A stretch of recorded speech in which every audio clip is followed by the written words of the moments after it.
I'll make it 10 o'clock. Is that all right? Yeah. There are one or two people, I think, got put in traffic this morning, but we'll just start. And welcome everybody to this meeting of the Strategy and Resources Committee. A few reminders and points. Please switch off your mobile phones for silent. There are members of the public press attending this meeting virtually. Please ask those attending virtually switch off your microphone to avoid any disruption during the meeting. The meeting is being recorded and will be available in due course on the council YouTube channel. Reminder for councillors to ensure those attending virtually and in person can hear the proceedings, and for the recording to capture the entire meeting, please ensure you project your voice and speak clearly. Please remember it's a formal meeting and therefore do not refer to each other by first names. There is no fire alarm planned, therefore if the fire alarm sounds, officers will direct you to the nearest exit from the meeting onto the car park. And just a quick point as well from myself to officers, if we can, when you're introducing your reports, if you can keep it very, very brief, and then, you know, people take it as read that the people, council have read your reports, and then we can just take questions from it. So if you can try and keep it as brief as possible. I know sometimes that's a bit more difficult, but if you can, that'd be much appreciated, I think. There's a lot long agenda, so we can get through that. So we'll make a start, please. Item 1, apologies for absence. Yes, Chair, proceed. Apologies for absence from councillors Caroline Lever and Peter Lever. Any other apologies? Okay. Item 2, to approve the correct record of minutes of the meeting held on the 7th of October 2024. Any? Councillor Knight opposed them. Councillor Bell seconded. Can we all accept those?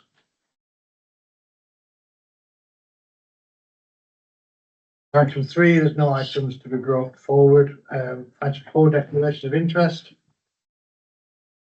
Received none unless any declared now.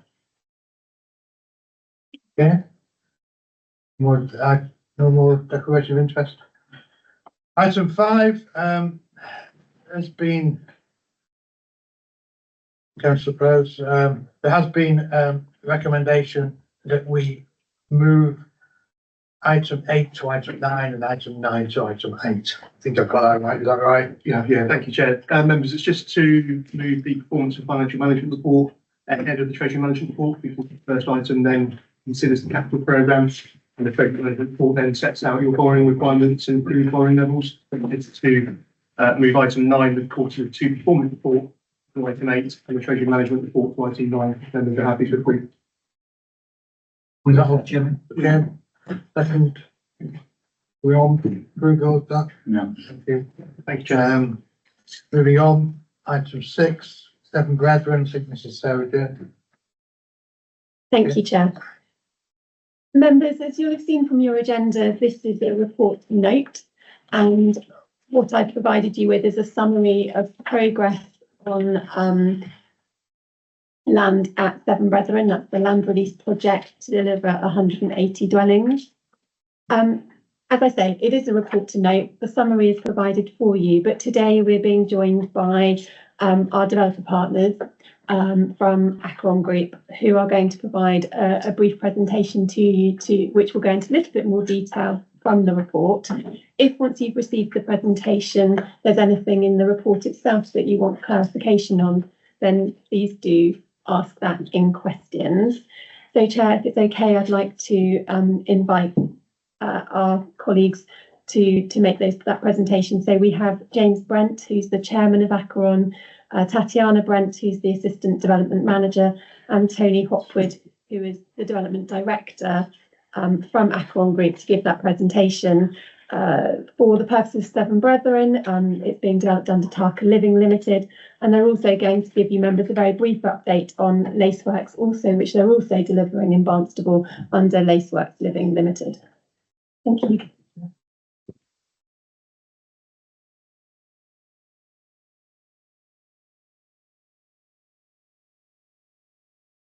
That's great. Thank you very much indeed, Esther, and thank you for giving us the opportunity just to give members an update. As SJ says, talking about two projects. One is Seven Brethren, and the other is the Laceworks. we're very, very grateful as a company, as a group, to be given the opportunity to work with you, with Homes England, with the Cabinet Office, with the Land Release Fund, and with Live West, who are our affordable housing partner on this project. So the first thing is, I just need to work out how to point that. Yep. The white button. Brilliant, thank you. So I'll just give a brief overview of the Seven Brethren project, and I'll hand across to Tony Hopwood, our Development Director, to go through the detail. As we'll come on to, it is a very complex project from a building standpoint. It involved three parts of enabling works: the demolition of the old leisure centre, the building of a new 328 space car park, and the development of flood defences along that part of the River Tor. As SJ mentioned, we're building 180 new homes there, 30% of which are affordable, and the homes, as I'll come on to, we're developing it in a sort of sustainable way. The clicker's working now, so that's great, thank you. As I say, a very complex site, which is why we were attracted to it. We don't enjoy greenfield development. We think there's a lot of recycling that can be done within property, which isn't done. So we do, as a firm, we enjoy complex brownfield stuff.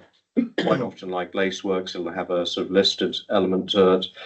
Sometimes, like Seven Brethren, it's just because the underlying property is complex. So this is as complex as it gets. I mean, clearly in the 50s, 60s, 70s, it was deemed a very good idea to put a municipal waste dump next to one of your key rivers so that all that nasty stuff would leach out over time into the river. Thankfully, it's not something we do these days. The building of the leisure centre, and again, sort of developed as part of a different council, different era. We discovered that there was it was deemed to be a very sensible thing in those days to put a sheet of asbestos underneath the cladding around the building to make a nod towards sort of fire protection. So taking all of that down has been quite complex. The car park design, again, with officers, we were very keen that if anyone's been down there recently, we have something that looks like sort of Teletubby sort of habitat, sort of lovely undulations, and we were keen for something that was nice and flat for quite a period of time. And Tatiana has taken great pride in driving that forward with the NDDC team. It's been a really strong partnership. SJ's been quite tough on us, which is part of her job, but it's been one of, as we come across the problems that you inevitably get on these projects, it's about how do we solve it with SJ, John and Simon and the team rather than being difficult. The Barnstaple Fair is, to be quite honest, having moved down to North Devon in 2003, didn't know what a sort of critically important event was, and we've had to be very thoughtful about making sure that continues uninterrupted with colleagues on that. And again, the flood defence is really important that we get them right, and really it's a two-way thing. One, we want to make sure that that part of the town is protected from water coming in, but as I say, we've also got some stuff in the ground that we don't want to carry on leaching out into the Tor. So that's all part of the flood defence work, working very closely with the Environment Agency on that, but also with the in-house NDDC team. Ecology, that was the one bit we weren't going to have any complexity with. The report from the ecologist said there was a risk of maybe a handful of slow worms. I didn't count the last lot, but it was up to about 1,000 when we finished on so those have all been repatriated. We had some not protected, but some lovely marsh orchids as well that have been relocated, and it was just a handful of lizards, to be fair. So that's all being dealt with. The timing was obviously brilliant, as members will be aware. We found that after COVID, a couple of things happened. One, the world started rebuilding, and so buying materials and so on. And then we had a war in Ukraine, and again, the consequence of that was very significant. Inflation that members will be fully aware of throughout the economy, but obviously the construction industry was also hit. And because of that nervousness in the economy, the housing market became quite difficult. So it's been one of those times, you know, if you were to look back at the cycle, it's been quite a difficult time to develop. The view that we've taken as a firm is property is cyclical, and when everyone else stops building, you carry on building. And when everyone is building in a frenzy, then you probably step back from the market a bit. So we're quite naturally counter-cyclical, so we've just cracked on with that. And sustainability, with the two sites, with Laceworks and with Seven Brethren, there's always that, as I say, recycling is really important to us. And what people in the building industry quite often do is they look at knocking down things and then taking that to landfill and dumping it. And then they look at building things and they look at quarrying new materials out to build the new things. And yet the concrete is a really good base material, in particular for creating foundations and raising levels. So what we've done, what we're really proud of having done is we have, I think, about 95% of the non-tarmac materials that have gone back into the car park is the old leisure centre, or the demolitions of the non-historic buildings at Laceworks. Clearly the historic buildings we are bringing back into new homes.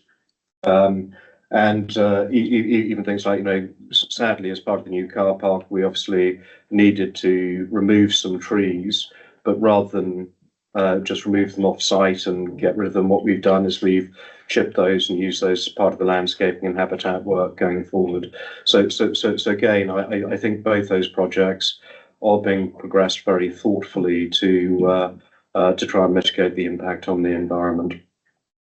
But that was my bit. Now you get someone who hopefully knows what he's talking about. Tony. Set me up to fail, isn't it? Thanks, James. There's a special treat for us. It's just the right clip. Hope for the best, right? Thank you. Okay, so yeah, thanks, James. Thanks for listening to me for a few minutes. So in terms of progress on Seven Brethren, I've got the order here slightly wrong. As you will have seen, we've demolished the leisure centre.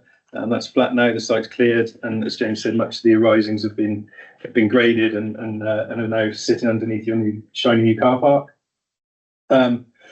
New car park, it's nearing completion. It will be practically complete construction-wise on the 22nd of November. And then we're just sort of having a conversation with North Devon colleagues about what the opening date of that is going to be.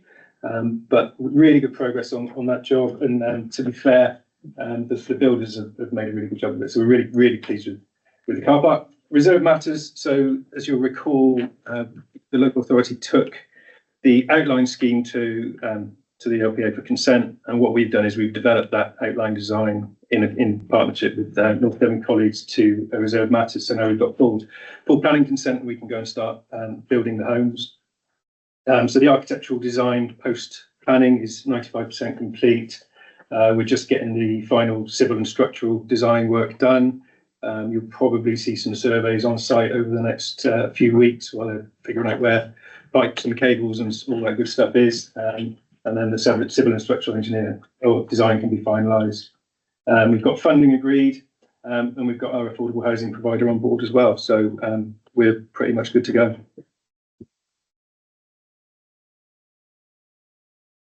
New car park, yep. So as James said, we've got a load of recycled materials under there. It would have been a lot more simple to just buy quarried materials and put it in there, but that went entirely against the sustainable way in which we were looking to create this, and which was very strong from the council's team when we were actually procuring for the development. So yeah, 328 spaces.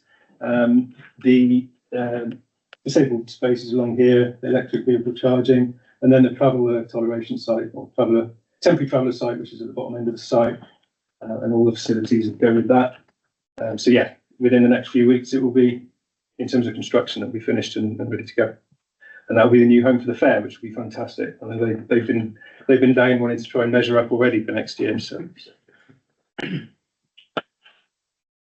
new homes. So as we talked about, 180 new homes.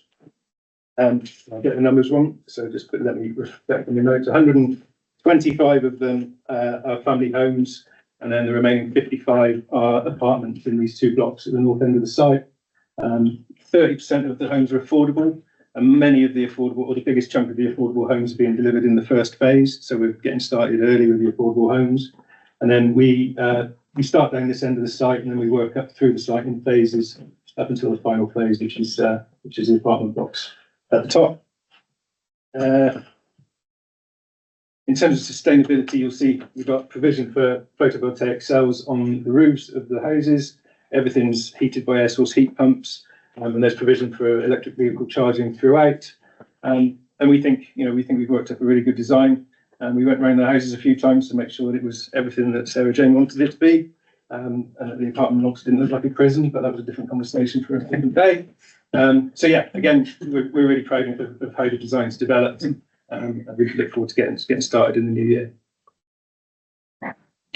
So next steps, it's got final tweaks to do on the design.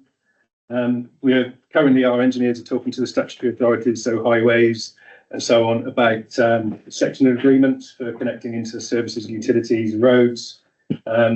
We're going through a process, or Tatiana's driving a process now for clearing any final pre-commencement planning conditions and the pre-occupation planning conditions. A list of those we're just working through. We need to crack on with the flood defences ASAP. And as part of the development, I don't know if you'll recall, we have to raise the land because of the proximity to the river and the flood risk. The whole of the site is raised. So we'll strip the tarmac and then raise the levels. On average, it's about 700 millimetres across the site, but it's shallower at the bottom end of the site where we're starting. So the way it works is we build the flood defences, raise the levels, and then we can build the properties in a phased approach throughout.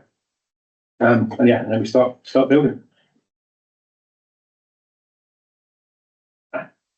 That's it on the subject. Lacework.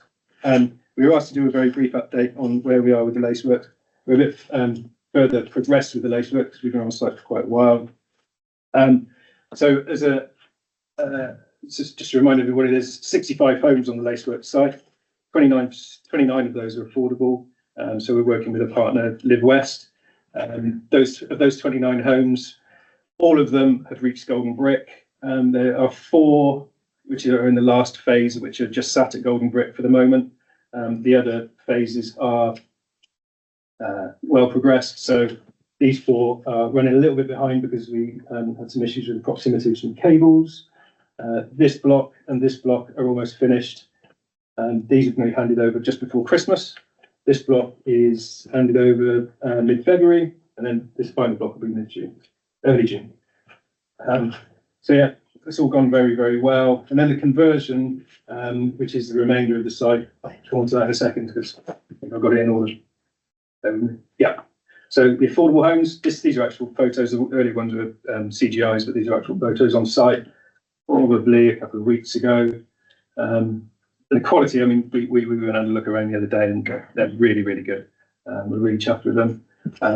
Not too keen on that photo, but other than that, yeah, it's looking good there. And one of the things, the most complex block, so if I go back, is this block here, which is block B, which is one of the first to go. Because of the proximity to the historic building, we've had to attain a sawtooth wall in this location. And so we're tying that sawtooth wall into that block. So that's quite complex, and planning colleagues have been very helpful in helping us work through that because it's quite challenging detail. But yeah, all good. Yeah, first 15 or 16 units get handed over just before Christmas to Live West. And then the conversion, we focused on the affordable homes as we normally do, and then the conversion of the Laceworks building itself is sort of following on behind. So now we've got the majority of the affordable finished. We can start with this. First phase of this was to build a bat loft because there's bats in there. They're our friend, and we seem to have them on most of our jobs. So before we can do any material work on site, we've had to create a new back loft. So that's the outside of the back loft, the floor and the side wall of it. That's now in place, and we can start properly working on the buildings. We've done a soft strip of all of the buildings, which has been really positive actually. To be fair, it was a bit of a mess before, and now we've stripped all of the fixtures and fittings out. You can actually see the structure, which has enabled our structural engineers to go back in and actually start looking at the things that they couldn't previously see. So they're just refining their design of the main building. And yeah, we'll start cracking on with that. The first phase, which is the sort of outlying buildings, will be available. These are all open market, and these will be on the market in June, I'm told. And so that's it. That's it from me. So thank you very much. I've waffled long enough. Okay, thank you very much for your presentation. Have you finished the presentation? Very much. Anybody got any questions? Councillor Hans?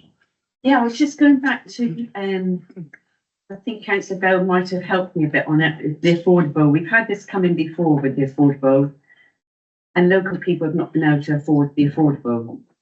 How are we going to ensure that local people that are so in dire need of housing can get on that ladder to afford the affordable, if you know what I mean, other than attracting London, all these big city people to come down here? Can I take that, Chair? Yeah, sorry. So I'll talk about Seven Brethren, Councillor Hunt, because I'm less familiar with the lacework. But with Seven Brethren, members recall, we're securing the affordable housing through the development agreement because it was not viable for affordable housing to be delivered through the planning system. That development agreement requires 70% of the affordable housing that has been referred to be social rent. So those rental levels are set. 30% are intermediate. But yeah, so we are securing the affordable housing through the development agreement, and it is required at those 10 years. I believe it's the same 10-year split on the laceworks, and that is 29 of the 65, which is quite a significant proportion of those units. But may I just ask, just for confirmation, the same 10-year split, 70-30? Yeah, so 70% of those 29 will be social rent also on the laceworks. Lovely, thank you very much. And that will be in perpetuity. Any other comments, questions? Councillor Ricky Knight? I have three, Chair, please.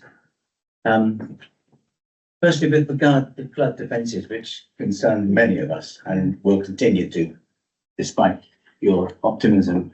I understood that the flood defences were part of the Anchorwood agreement right at the beginning, to take it right up to the Iron Bridge. And I wondered to what extent that was, you were in, I'll talk to you now, you were in partnership with I that. think. My second question. Each one. We do one at a time. Okay. Yeah, I'll take that. So this site. So I don't know if members recall, but for Anchorwood there are 5 zones in terms of flood defences. Zones 2 and 3 were the flood defences across the Tor, and we included those in the development agreement to require the successful developer to deliver zones 2 and 3 flood defences as part of this scheme. So yes, a requirement from the Anchorwood development, but also required to make the whole development safe.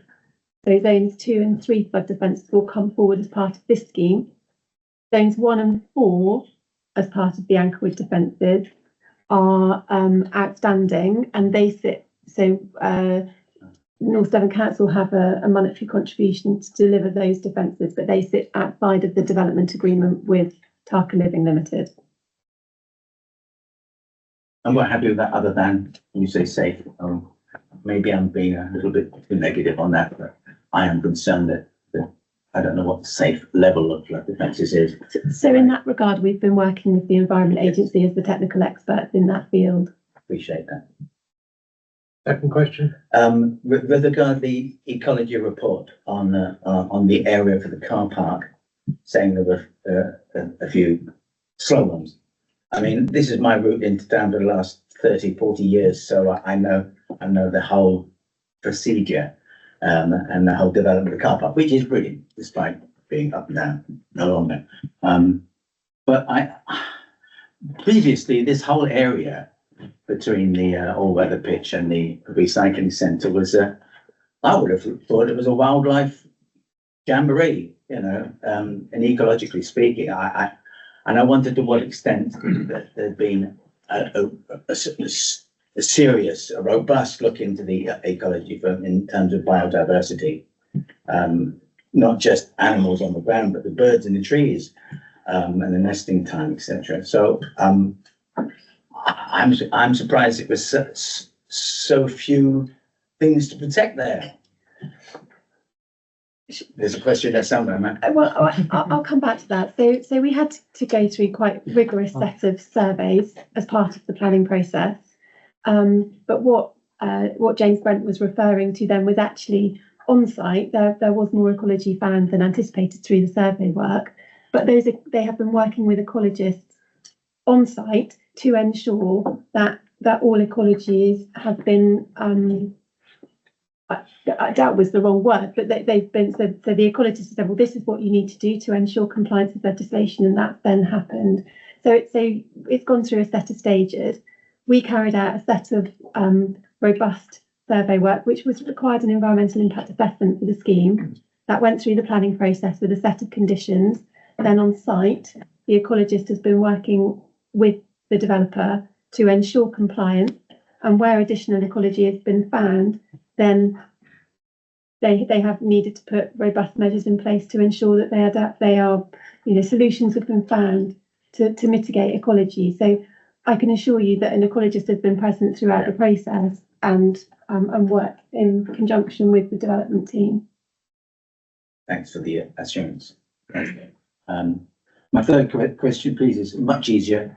Refers to the car park and the EV. I wondered how many EV points there are, and will, I presume those vans we saw in that shot, that drone shot, refer to where the EV charging points are, and to what extent that would intrude upon transport fare setting up, etc.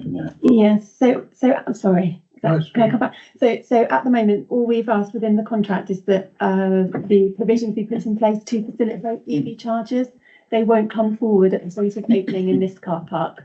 We would need to work with a separate EV partner to bring forward EV charging, and that is one of the things that we'll need to look at really carefully, is how we facilitate those chargers to ensure that they don't restrict inappropriately the area available for the fair, because they are permanent structures. What I will say is that the cabling, in order to ensure that we can facilitate EV chargers going forward, the spaces are on the perimeter of the site, Right. which would assist. I thought the columns that we saw from the front shot were EV points. Thank you, Chair.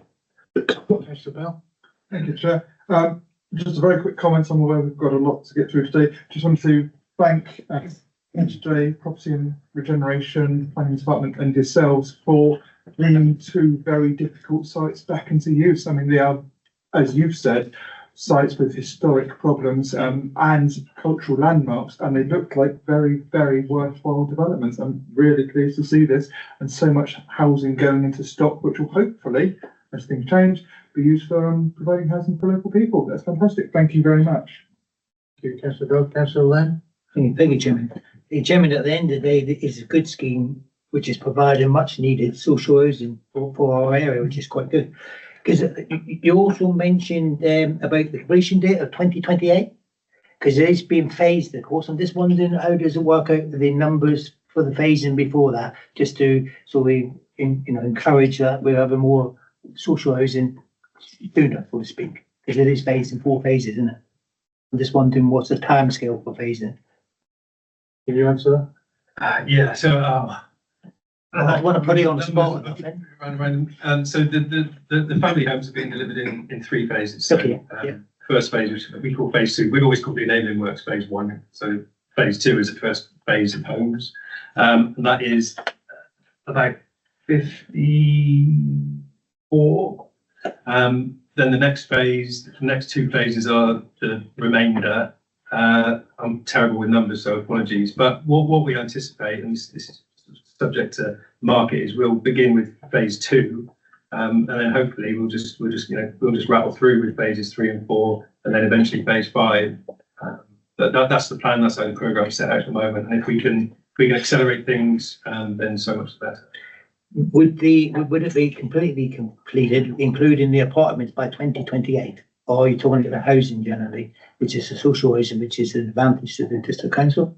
I'm just wondering how does that 2028 finished completion date, does that include the apartments? Yes. Which is the last phase, isn't it? Yeah. Thank you very much for that. Thank you. Councillor Price? Chair, I just wanted to say, I was tidying up my office the other day and I found a CD that was the Seven Brethren Master Plan. I think it's 20 years ago. My computer tried to reject it, but I did get it to play in the end. A lot of that I'd still love to have seen, but this is just absolutely amazing what we're seeing on the riverbank. We had a bit of a debate in the planning committee about the design, but I think we made the right decision, Chair. And I just think it's really exciting to see. I grew up literally a few yards away from Seven Brethren and watched it being tipped all my life when I was a kid. Yeah.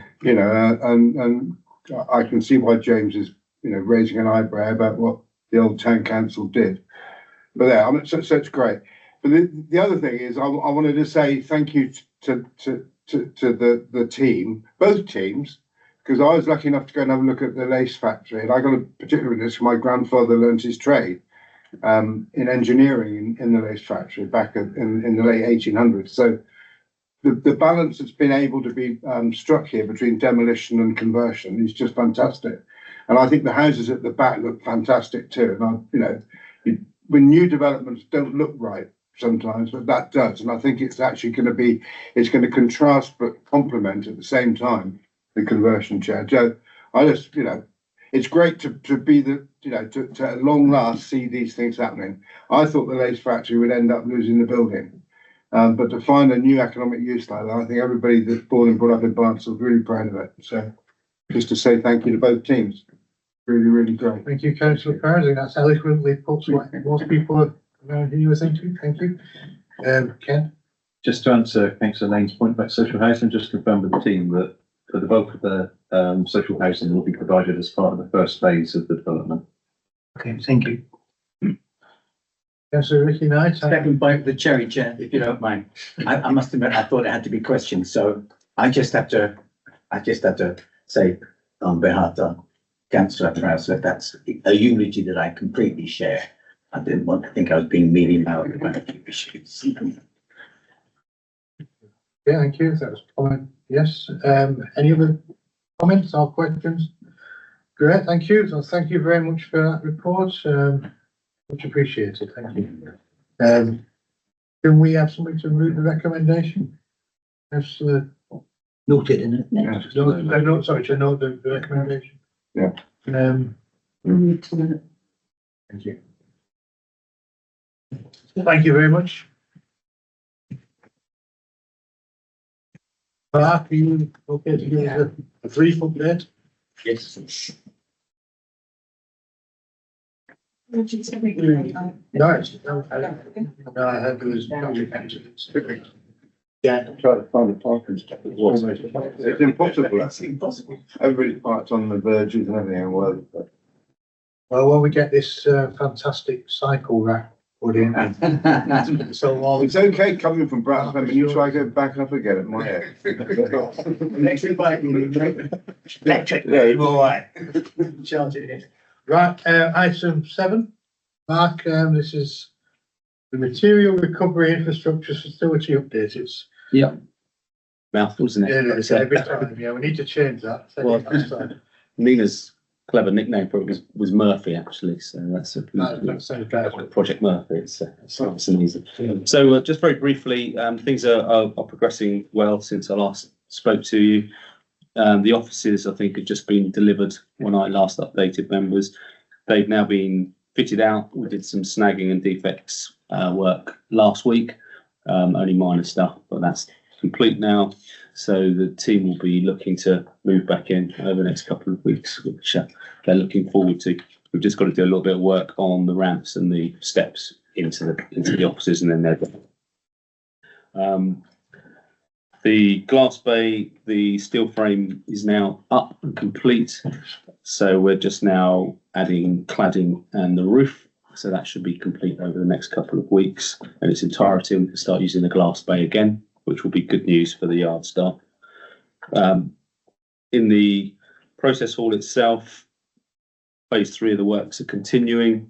So we just need to do the final pit for the conveyors and the cleaning works, and then put in the new stillages in preparation for delivery of the new baler in December. We're also halfway through installation of the fire suppression system, so that will be completed over the next couple of weeks. And the tanks for the water for the fire suppression system are now in situ down that side of the process hall. And then the final bit of the jigsaw is the new weighbridge. That's about 80% complete now. So over the next couple of weeks, we will see completion of the new weighbridge.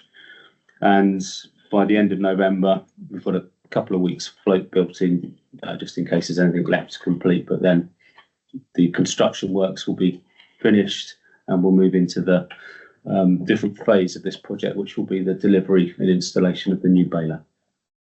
And that's it. Great, thank you, Matt. Any questions? Yes. Seems to be going well. Councillor Maxwell? Thank you. I just wondered, when I first got elected, we were able to have a look at what you do. When you're finished, is it possible for councillors to have a look and see the new facilities? Yeah, certainly. Yeah. I think it's like before, we can actually go down and have a look, as long as it's supervised, at what's going on, can we? Yeah, obviously it's the construction site and a working site. So yeah, just the PP and what have you, but we can organise that certainly.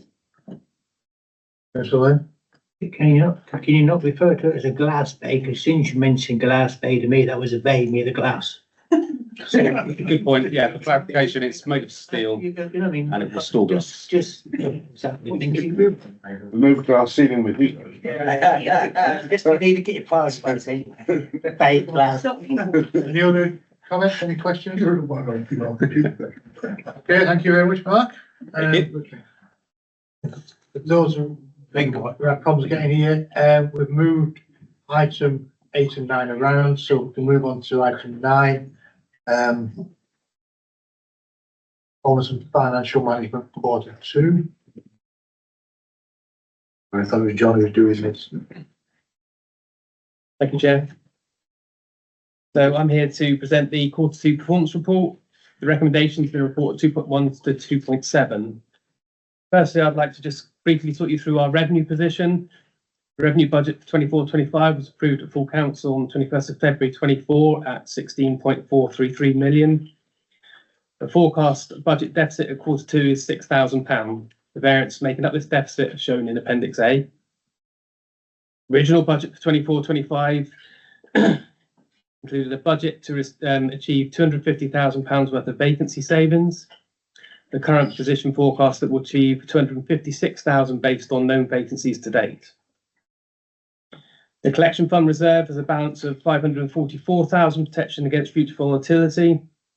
And we're also estimating business rate growth income for 24-25 to be an additional 200,000 over and above the growth already included in the base budget. Current external borrowing is £6 million. And due to slippages in the capital programme using cash balances for internal borrowing, we are forecasting a net 125,000 underspend on interest payable. Temporary accommodation, there's still pressure on the temporary accommodation budget, and we are funding the anticipated overspend from the additional grant within year. As part of the 23-24 outturn, we contributed an additional 250,000 into the insurance reserve to mitigate against higher costs in 24-25 and beyond. The reserve currently has a balance of 347,500, and we plan to use 243,000 from this reserve to offset the in-year costs this year. Pay and display car park volumes are slightly lower than 23-24, and this combined with the capital works being undertaken at Queen Street Car Park, we've estimated a total reduction of 200,000 for the year. Additional works unit transport costs have been identified this quarter. They've been mostly offset by £170,000 contribution from the SFS vehicle reserve. The increase in these costs are due to increases in borrowing within the finance lease payments, combined with an increase in the vehicle purchase price that FSF has experienced. Building control and planning have also seen reductions in income volumes, and we're forecasting an overall reduction of 158,000. Recycling sales have seen a partial reversal of previous reductions, and we're now forecasting increased income of 163,000, but we'll continue to monitor these closely as they're very volatile. Moving on to capital programme 24-25 is in Appendix D. The current 24-25 capital programme stands at just over 24 million, and we are proposing overall net variations of minus 1.276 million for this quarter. 2.6 relates to slippages to later year, with other variations of 1.3 million partly offsetting this. All details can be found in the table in 4.4.3. These changes take the revised total capital programme to just over 32 million, and is funded by 300,000 capital receipts, 13.7 million borrowing, 16 million external grants, and 2.1 million from our own earmarked reserves. The actual spend at the end of September was just under 5 million. Treasury management, debt management, and general debtors are detailed in sections 4.5 to 4.7. And then the corporate plan key results and performance are detailed in Appendix E, and section 5 gives a summary of these points. Nina is also here today if you have any detailed questions regarding these. That concludes the Q2 presentation, and we'll be happy to take any questions. Thank you very much. Any questions? Councillor Ricky now. Well, I do have a lay question. You'd be pleased to hear, sir. Referring to page 34 online, which is 4.1.5. I read that, but I don't know how to interpret it. I don't know to what extent that's good news or bad news. I mean, is it a sort of saving that we can laud or lament? I think we put the 250,000 vacancy saved into the base budget because we're trying to be realistic on how long it takes to fill vacancies during the year. And I think that point gives members a bit of reassurance that we're actually going to achieve that vacancy during this year. Achieve that? The vacancy savings. Yeah. But my question stands. Sorry, I'm not pushing you. It's just, okay. Yeah, I mean, it's not a target. It's not a target that we're looking to overachieve on, if you like, because it means that resource-wise we're more stretched. What Tony's saying is that we'd forecast a £250,000 saving, which is a natural saving, if you like, from vacancies that arise and the gap between when a person leaves and when a person is replaced. And what Tony's saying is that estimate is pretty accurate because we're currently forecasting 256. It's not that we're not trying to replace. No, we're not looking to increase that to 500,000 or anything like that, because that would then mean that we're running on empty in terms of resources. Okay, thank you. Thank you. Yeah. Any other comments, questions? Do we want to move the recommendations? I'll move it. Thank you. All in favour? Recommendations? Yeah. Thank you, Tony. Agenda item 8 now, Adam.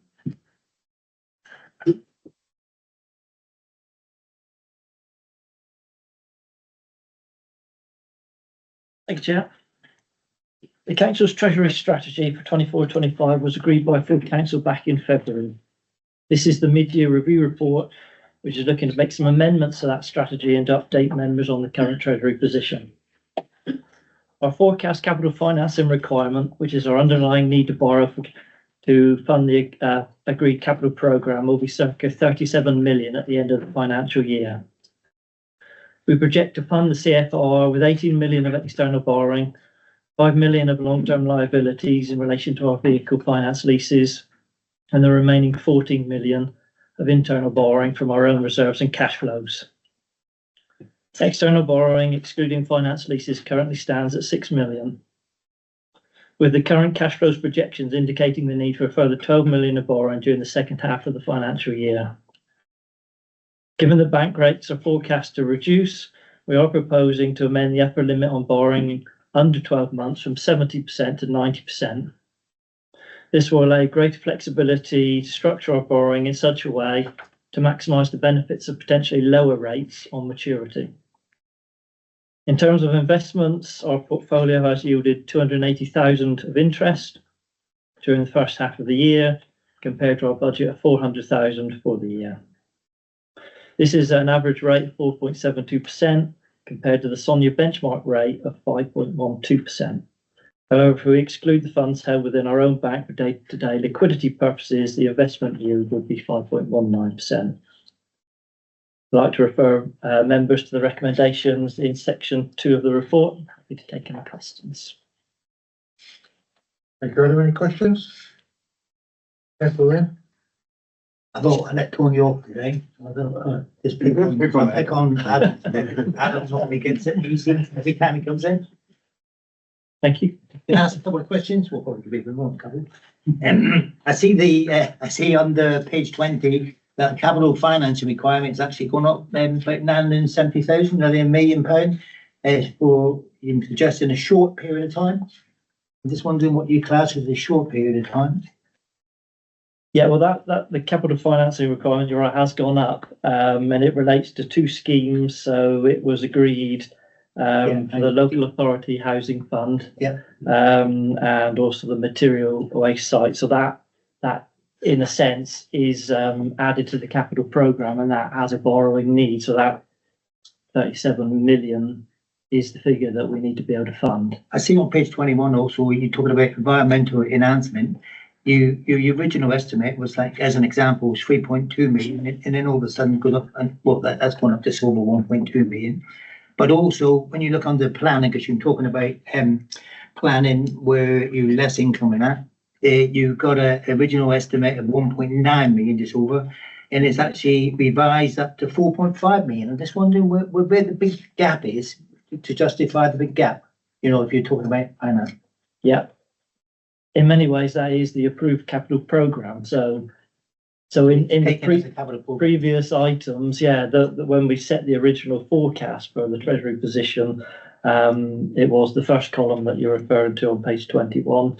But obviously now the revised capital programme that you just agreed in Tony's report brings it up to the total of 22.7 million. So in a sense, the Treasury deals with the agreed capital programme and plots how we fund that.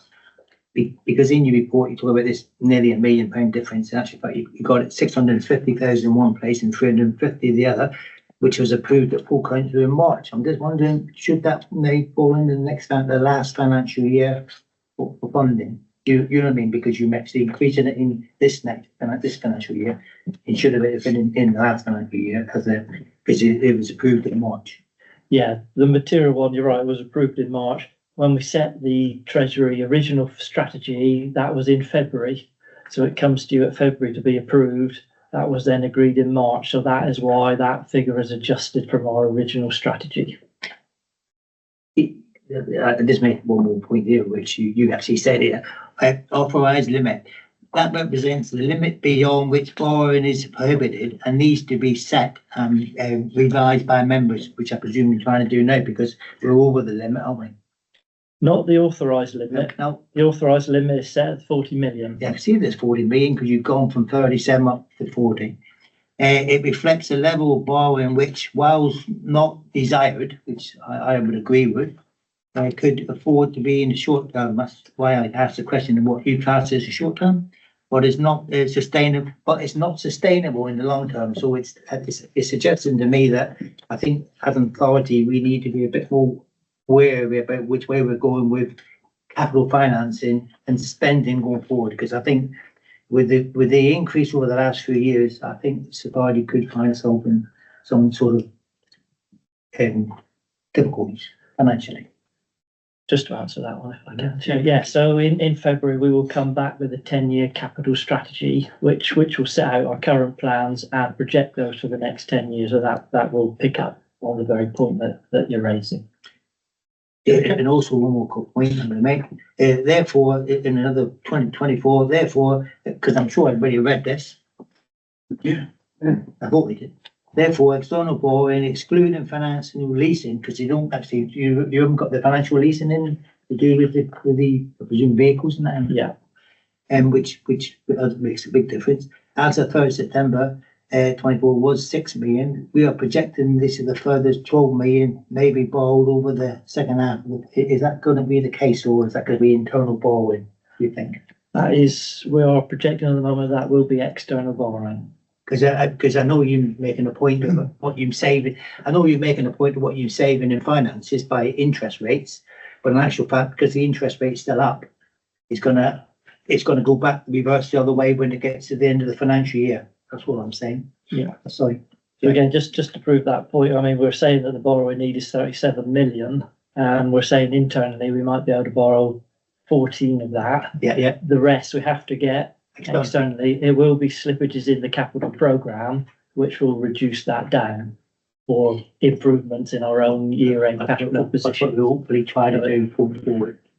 Yeah, if I can just add, Chair. So the 37 million capital financing fund, this isn't sort of new borrowing you're approving, this is borrowing you've already approved. So likewise, you talked about the leisure centre earlier. The new leisure centre obviously was approved borrowing. Buying Green Lanes was external borrowing. So we're just not taking on that external borrowing yet. So we've been quite prudent in the way we've managed. Yes, interest rates are changing, and that's why a lot of our borrowing we're doing short term, so that we take the borrowing at the existing rates, but when borrowing rates hopefully fall, which is what's predicted, then we would take on some more longer term borrowing at that point. The benefit of only borrowing when we need to is because we're doing internal borrowing, means that we are then obviously not incurring those borrowing costs, but any investments we are doing, we're actually getting just as good a rates on investing as it is in terms of the outside external borrowing rate. So we're maximising the investments as much as we can, but we're only taking on the external borrowing when we need to.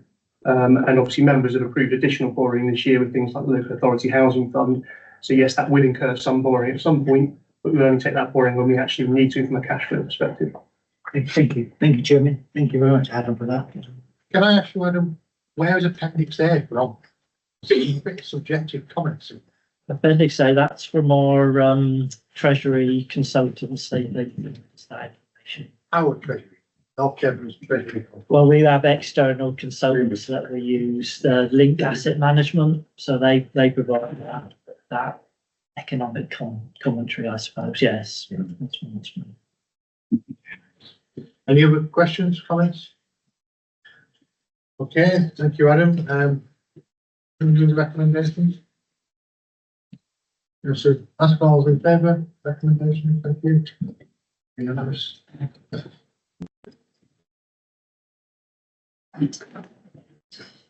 Agenda item 10. Is this you again, man? It is. Approval and release of S106 public open space funds.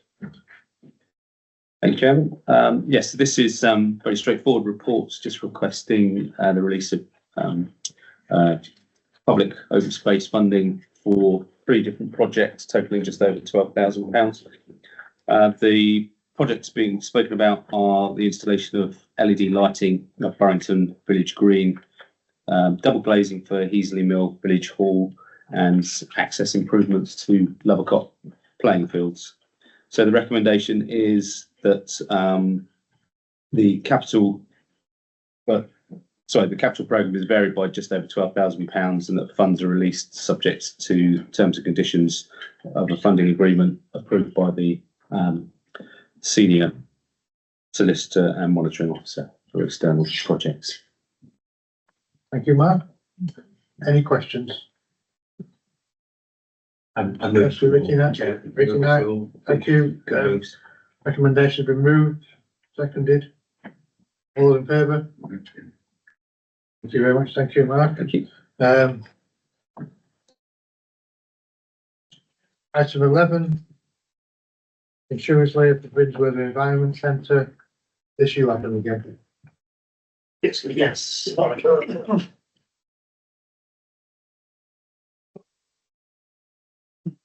The insurance of our Brinsworthy site has been extremely challenging this financial year, as insurers generally look to reduce their exposure to waste recycling operations, which are seen as a high-risk activity for them.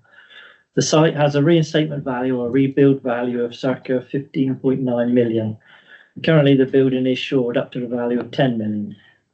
This is made up from a 5 million from our current property insurer, who imposed that limit a few days before our 1st of April renewal, and also a 5 million insurance layer over the primary cover. The current cost of our Brinsworth insurance so far this financial year is 280,000. We now have the option to purchase a further 5 million insurance layer, which would take the total insurance to the 15 million.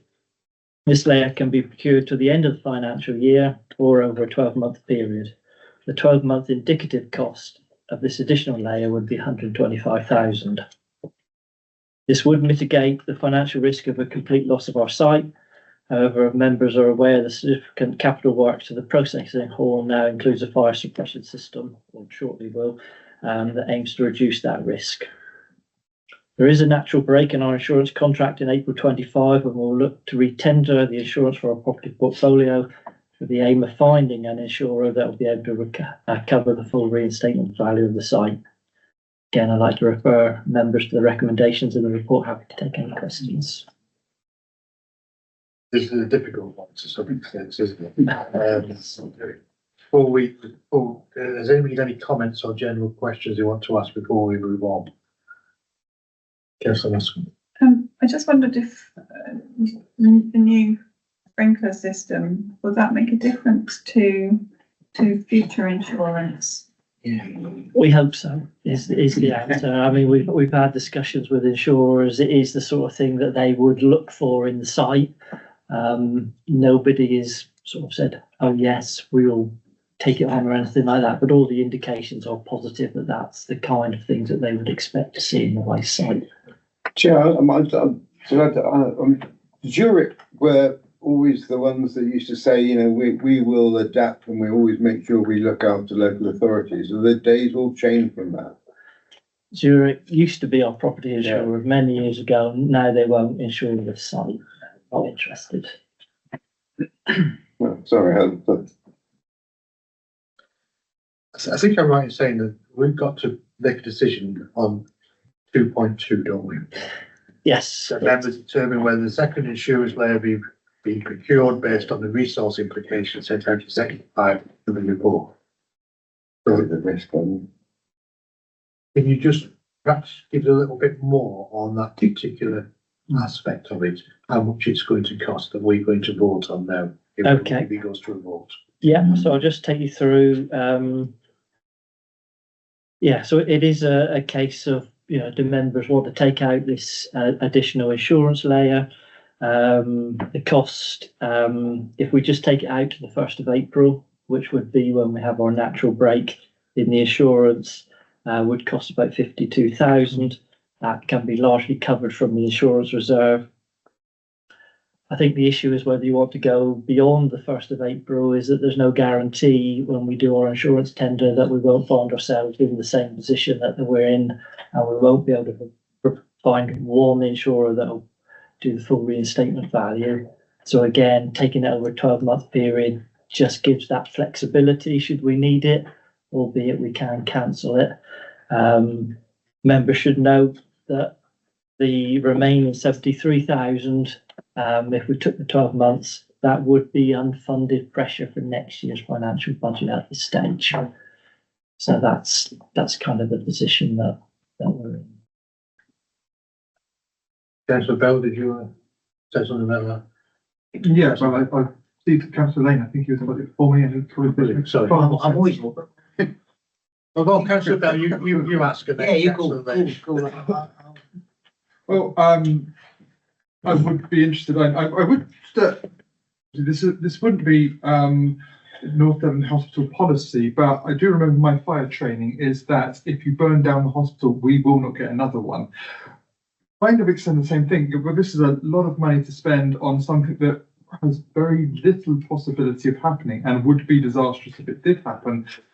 What do other, so my question, thank you, what do other councils do in this position? Would other councils be insured in such a way for a complete catastrophic loss of the building?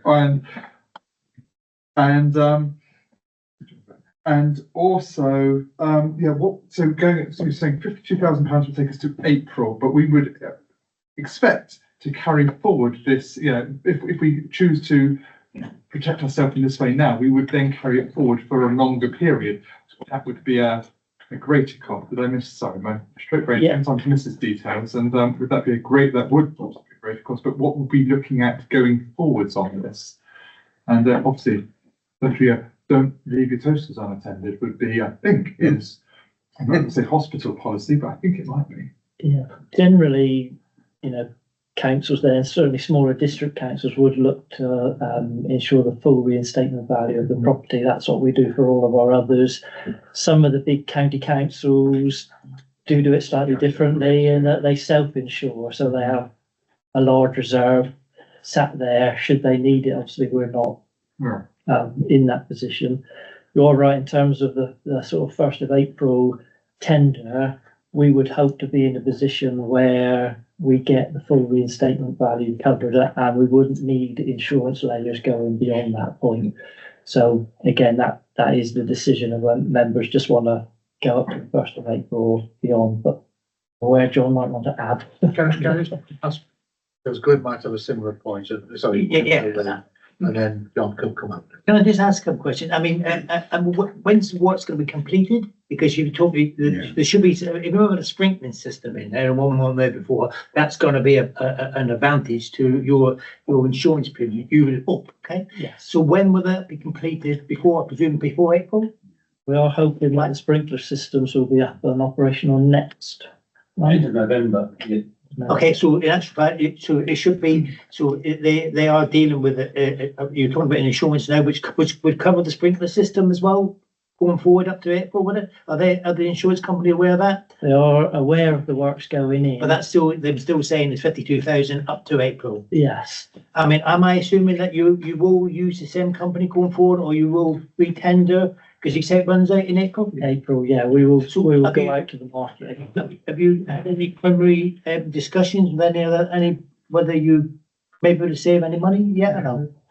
Yes, Have you? we have gone out, we go through our insurance brokers, Arthur Gallagher's, so they have gone out and they've tentatively. So will there be any savings from April onwards then?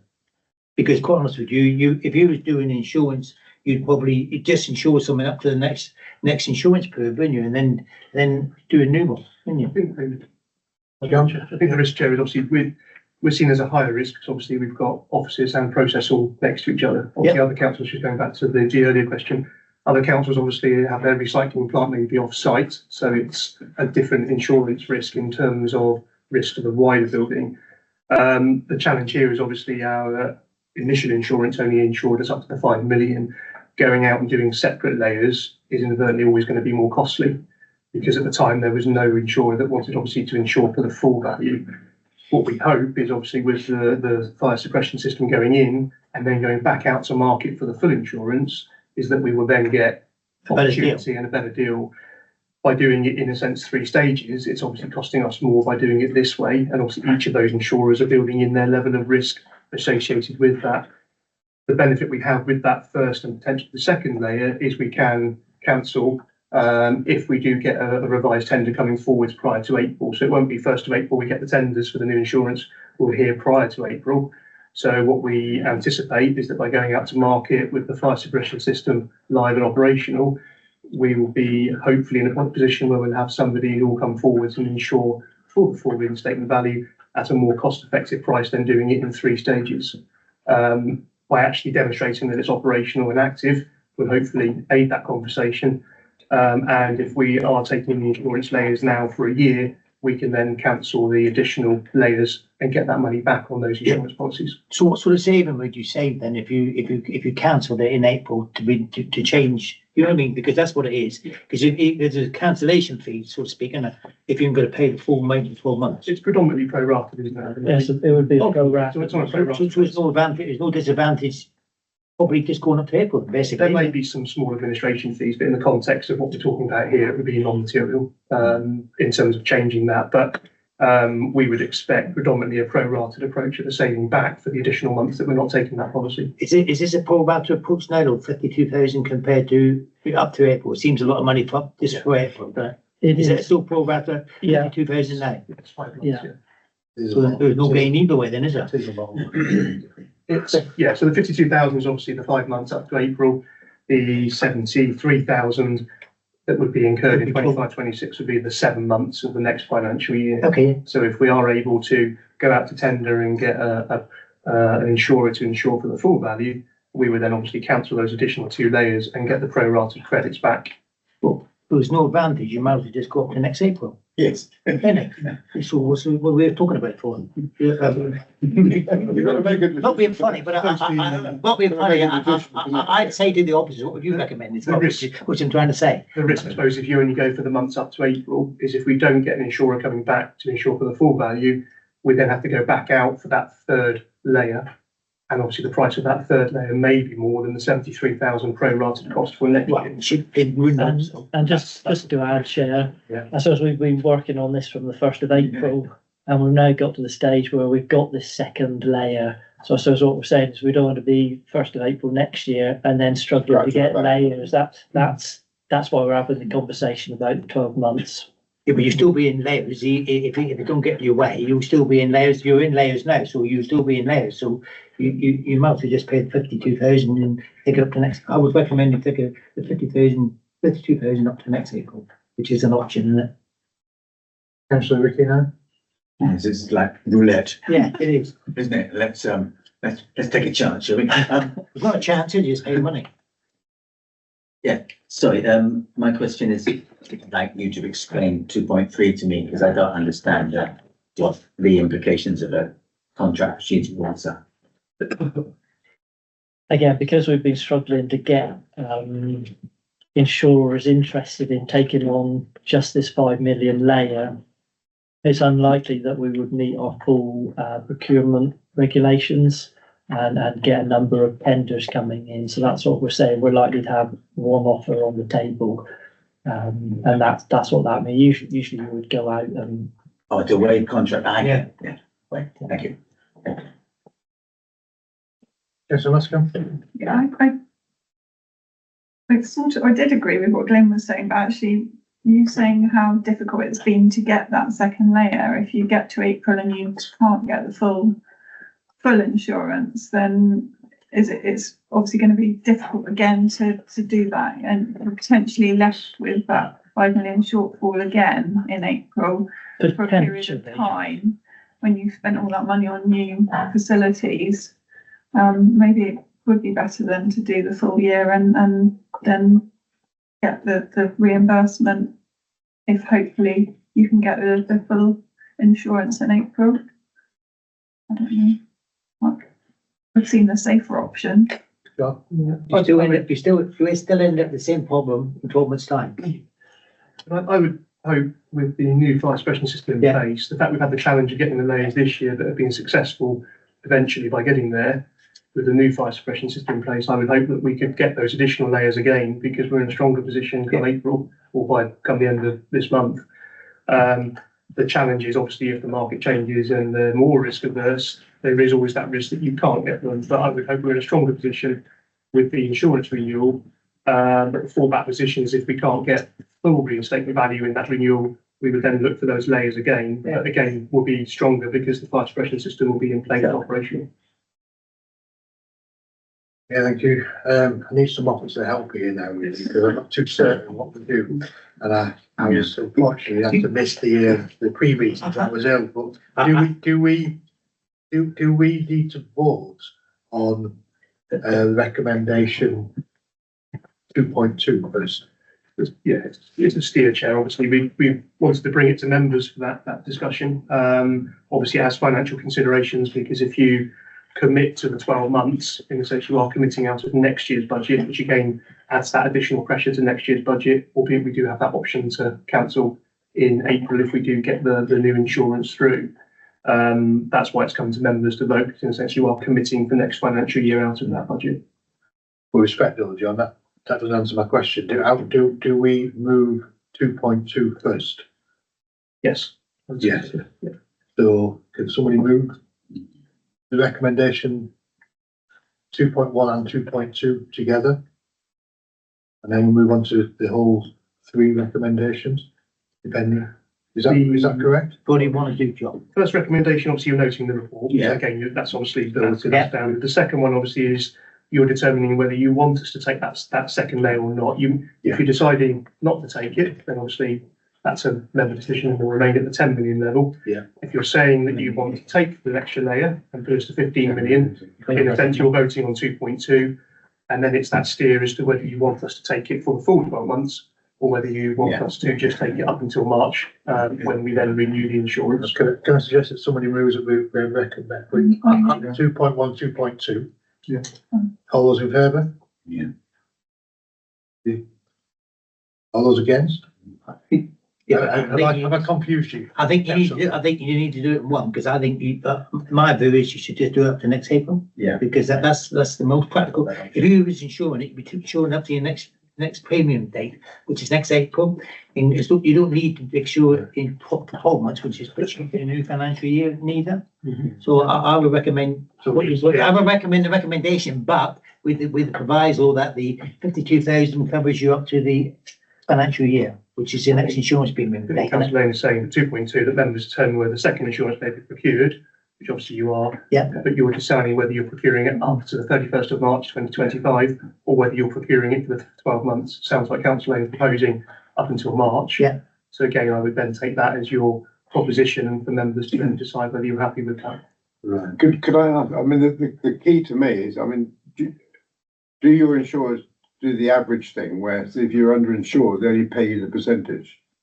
Because that's a big, because for me, you can keep putting these layers on and the rebuild figures are always hugely inflated. And I carry the risk for the extra 5 million. I think, the chances of you losing everything are so remote that what you need to concentrate on the likely risk. That'd be my view, and that's what most businesses would do.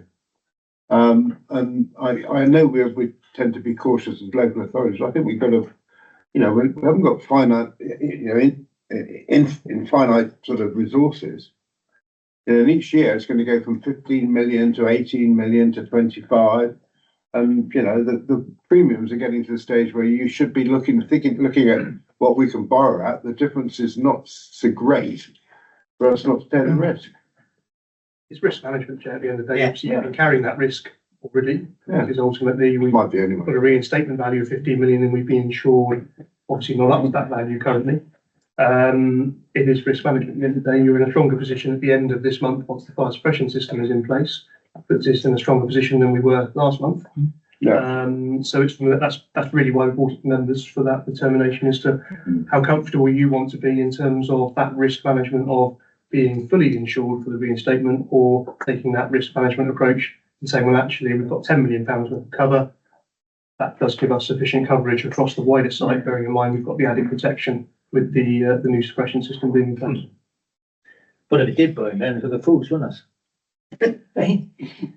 Councillor Musman? Insurance cover the cost of all that new equipment that's going in there, or is that a separate thing? It would cover in a sense, it covers the building being rebuilt, obviously, and in terms like our equipment in the offices, IT equipment, etc. That's all covered under a separate equipment insurance. And the new baler and those sort of things. Yeah, that would come in under an all risk policy, and the vehicles come in under a motor policy. So purely here, we're talking the loss of the whole building is what we're talking about. Yes, sir, Ricky, now? Well, that's an interesting input actually, because I reckon just about every house, residential property in the land is underinsured, and that's a risk that every, in terms of if you don't have a mortgage, some houses are not even insured anymore, and it's the risk people take, I suppose. I think it's possibly more responsible for us to take that risk, but it's a difficult one for us, to be honest.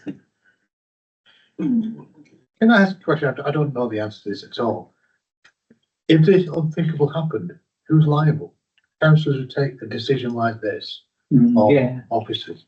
No, it is the council. Or the council. So You are part of the corporate body, and that's why. the councillors are not just solely responsible. No, there's no individual responsibility on individual councillors. The responsibility would lie with the council, but as officers, we don't feel we can take this decision, that's why we brought it to you. I'm not sure whether this will help, Chair, but obviously what made the This insurers is my do at this stage. nervous at the beginning is, like John said, is one building, waste operation and this site. And what the insurers were very nervous about is any fire would potentially lead to a catastrophic loss for the whole site. But that does change with the capital works and the water cannons and the fire suppression system. So it is weighing up that risk of losing the whole site. I think that's. Right. Are we allowed to ask what your preferences would be as officers? Well, that's the question. Give us a steer, come on. It is a good question. I think it's a member decision. I've never heard you not give us an answer. You can weigh up the risk is, you could suggest it's very minimum because of what you've installed now, okay? That's the long and short of it. Now, the risk is, do you, us as we're supposed to be working for the authority, is the risk that great that you shouldn't be, if you were doing your own insurance, you probably would take it out, wouldn't you? But just for safeguarding, I would probably suggest you ought to take it out. Although you could save yourself 50,000, but I think 50,000 is a small sum. If you had a fire, Absolutely. I think you should be taking it out because we are an authority. We should be seen to be doing a proper job, and the proper job is to make sure this building and the rest of it is insured. I still recommend that if you take it up to next April in this 50,000. Can I second what? Yeah, Councillor Norman, do you want? Yeah, just, I mean, that's in my chair, professional chair of governance, and that's previous life.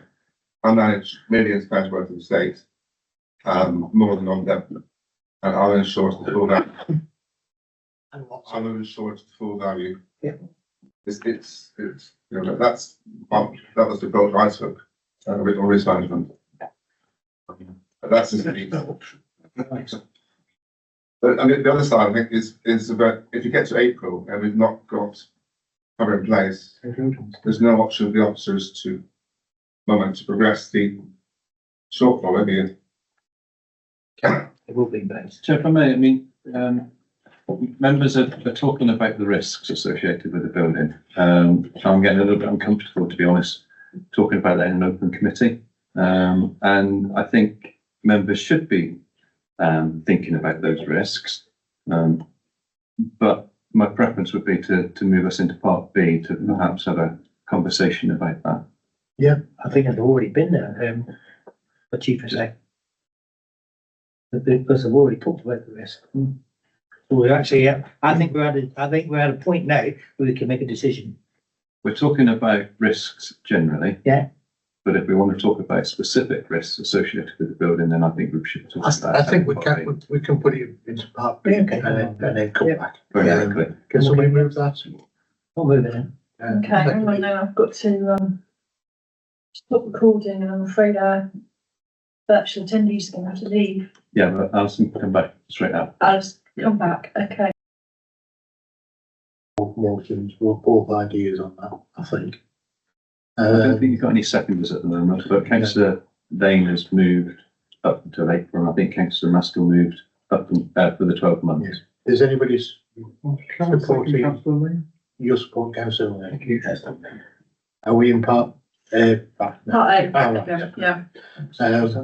Are we okay to move then, to report on this, the recommendations has been, moved from Council Lane, that we move the recommendations, but only up to April of next year. Is that correct? Yeah, that's right. And I think Seconded by Councillor Bell. Yeah. I'll second it. And there's Councillor And Maskell. there's Councillor Maskell. Amendments to that.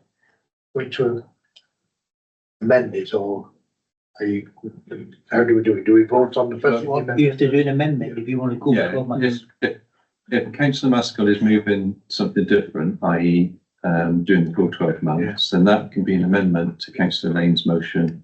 And if that amendment is seconded by somebody, then we'll deal with the amendment first and then come on to the substantive motion. Right, so Councillor Maskell is amended, wants to amend it to 12 months. Yeah. We'll vote on the amendment first. Yes. Right, so is there a second? I'll second, Councillor Maskell's 12 months. situation. Right, so we therefore move to a vote that we accept the recommendations with councillor Maskell's amendment to councillor Lane that it goes to 12 months. All those in favour of 12 months? No disadvantage, is it? Four. Oh, 6. six. All those against? 3. So that's carried, So the amendment is carried. carried, so we'd have to now vote on the Yeah, substantive. that becomes a substantive. So the recommendation is 2.1, 2.2, 2.3. All those in favour? All those against? Any abstentions? Yeah, me. No, I still think we, yeah. I think That's carried. that's carried, right. So we'll move on then. Thank you very much. Sorry, partly my fault, that I know, because I missed the initial meeting, so apologies for that. Item 12 is the Gambling Act Statement Licensing Principles. We've just been through the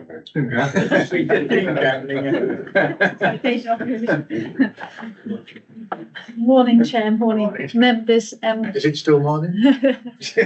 Yes. Just, this follows a meeting of licensing committee, who make a number of recommendations pertaining to our gambling statement of principles and a introduction of a no casino resolution for this area. We've done an 8-week consultation with the public in terms of a number of proposed changes which are outlined in the report at 4.6. I won't go through those. There were no comments proposed by members of the public which would render us to need to change any of the proposed amendments within the documentation.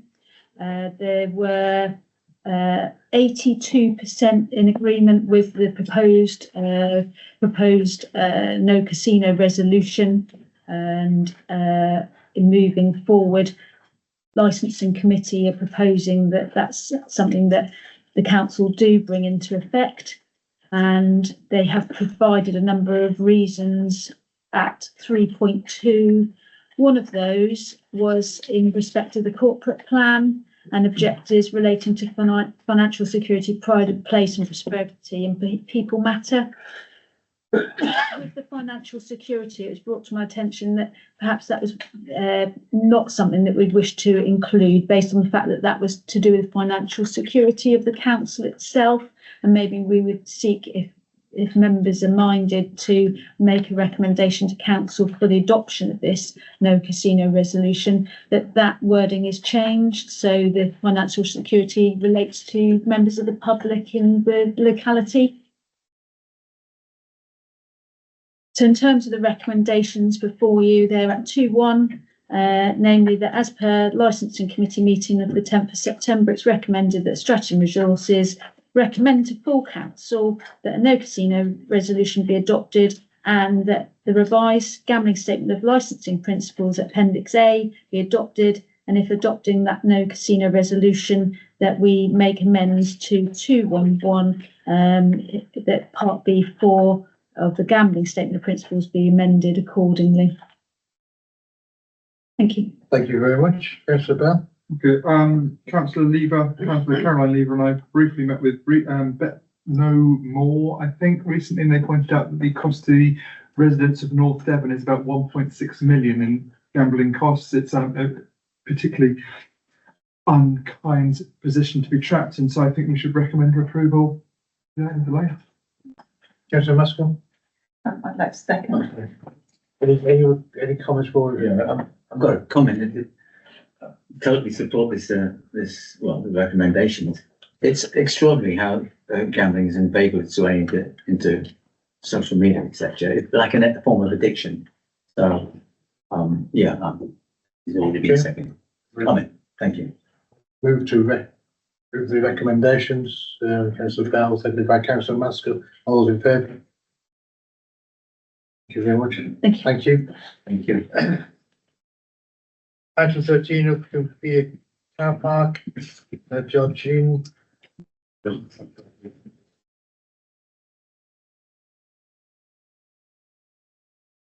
So, Jen. Thank you, Chair. Yes, members, so earlier this year, we prepared a business case for the resurfacing of the pier car park in Ilfracombe. As part of that work, we carried out a public consultation related to what improvements the public felt could be made to that car park as part of the equality and diversity work. We received 169 responses to that consultation, and at 4.2 and in the appendices you can see the questions that we asked as part of that consultation. So some improvements were suggested as part of that work. What we weren't anticipating was that 33.7% of respondents suggested that we should change the use of that car park. There are a number of issues around that, and they're set out in the report for you. One is that Ilfracombe Harbour is a statutory harbour, and as part of that, for the shipping and unshipping of goods, it requires a road transport element. As many of you will know, between October and March, we use much of the pier car park for the storage of boats. There would likely be an impact on businesses as part of if we removed car parking from the town, particularly in the summer months, given that there is limited parking at that time of year, and there would also be a revenue impact for the council. The consultation wasn't explicit, and so if members wanted us to consider a change of use, that would require a much wider consultation, because as I indicated, the consultation was around improvements that could be made to the car park. What is being suggested is that we should revise the layout to the pier car park to take account of the 34% of respondents who recommended some changes around making the car park more pedestrian friendly and better accessibility for disabled parking bays, etc. And we also took this proposal to the car park working group that's been established, and there was some further amendments identified there. So the reason I brought it to you, members, is because of the unintended consequence of the consultation related to use of the car park. But as per the recommendation, what we would like to do is to proceed with a business case for the resurfacing of the pier car park as set out in the report. Thank you. Thank you, Sir Jane. Councillor Wilkinson. Yeah, thank you. I actually sat down and read the responses last night. They're not very complimentary on a lot of things, are they? You know, some of them are understandable. I fully understand the reason that we must retain the car park as a car park. Fully understand that, but there is a massive problem with that, the access road, the pier road, safety-wise. I mean, the very nature of it is it's ice creams and fish and chips and people walking around looking at the beautiful views. And we've even got, as I was saying earlier on to somebody, we've even got benches set into the pier wall to encourage people to sit with their feet dangling on the road. I understand it's probably county council because it's highways, but can we not do something about trying to safeguard the people that actually walk along that area? I mean, they're talking about the A-boards, they're talking about delivery of the goods to the shops, and which has to happen. Chair, can I come back? Yeah. Yeah. So before you do so, we also mentioned about what's the speed limit on that? Is there any speed limit? Somebody mentioned to me about having a 5 mile per hour. Yeah. Is there any? So I don't know the answer to that question. I'd need to go back and check whether there is a speed limit. I think so. So this consultation was specifically about the car park and some updates. No, but just to answer your question, Councillor Wilkinson. So I also attend Ilfracombe Regeneration Board and have done for the last 5 years. And the use of Quay Road has been an ongoing matter. There isn't a consensus. So the town council drove some consultation around the use of Quay Road probably 2 years ago. And there are a number of difficulties around loading and unloading requirements, etc. And the nature of the use of some of those businesses makes it even more challenging because there are a number of delivery drivers, etc., which also use those spaces. We have reached out to the county council and continue to do so around enforcement of those spaces, and have been talking to them about whether there are, even whether some of those could change hands, so that, is it something that the district council, for instance, could take up on their behalf. Those conversations, they're not live currently, but they have been, and they do happen sort of annually.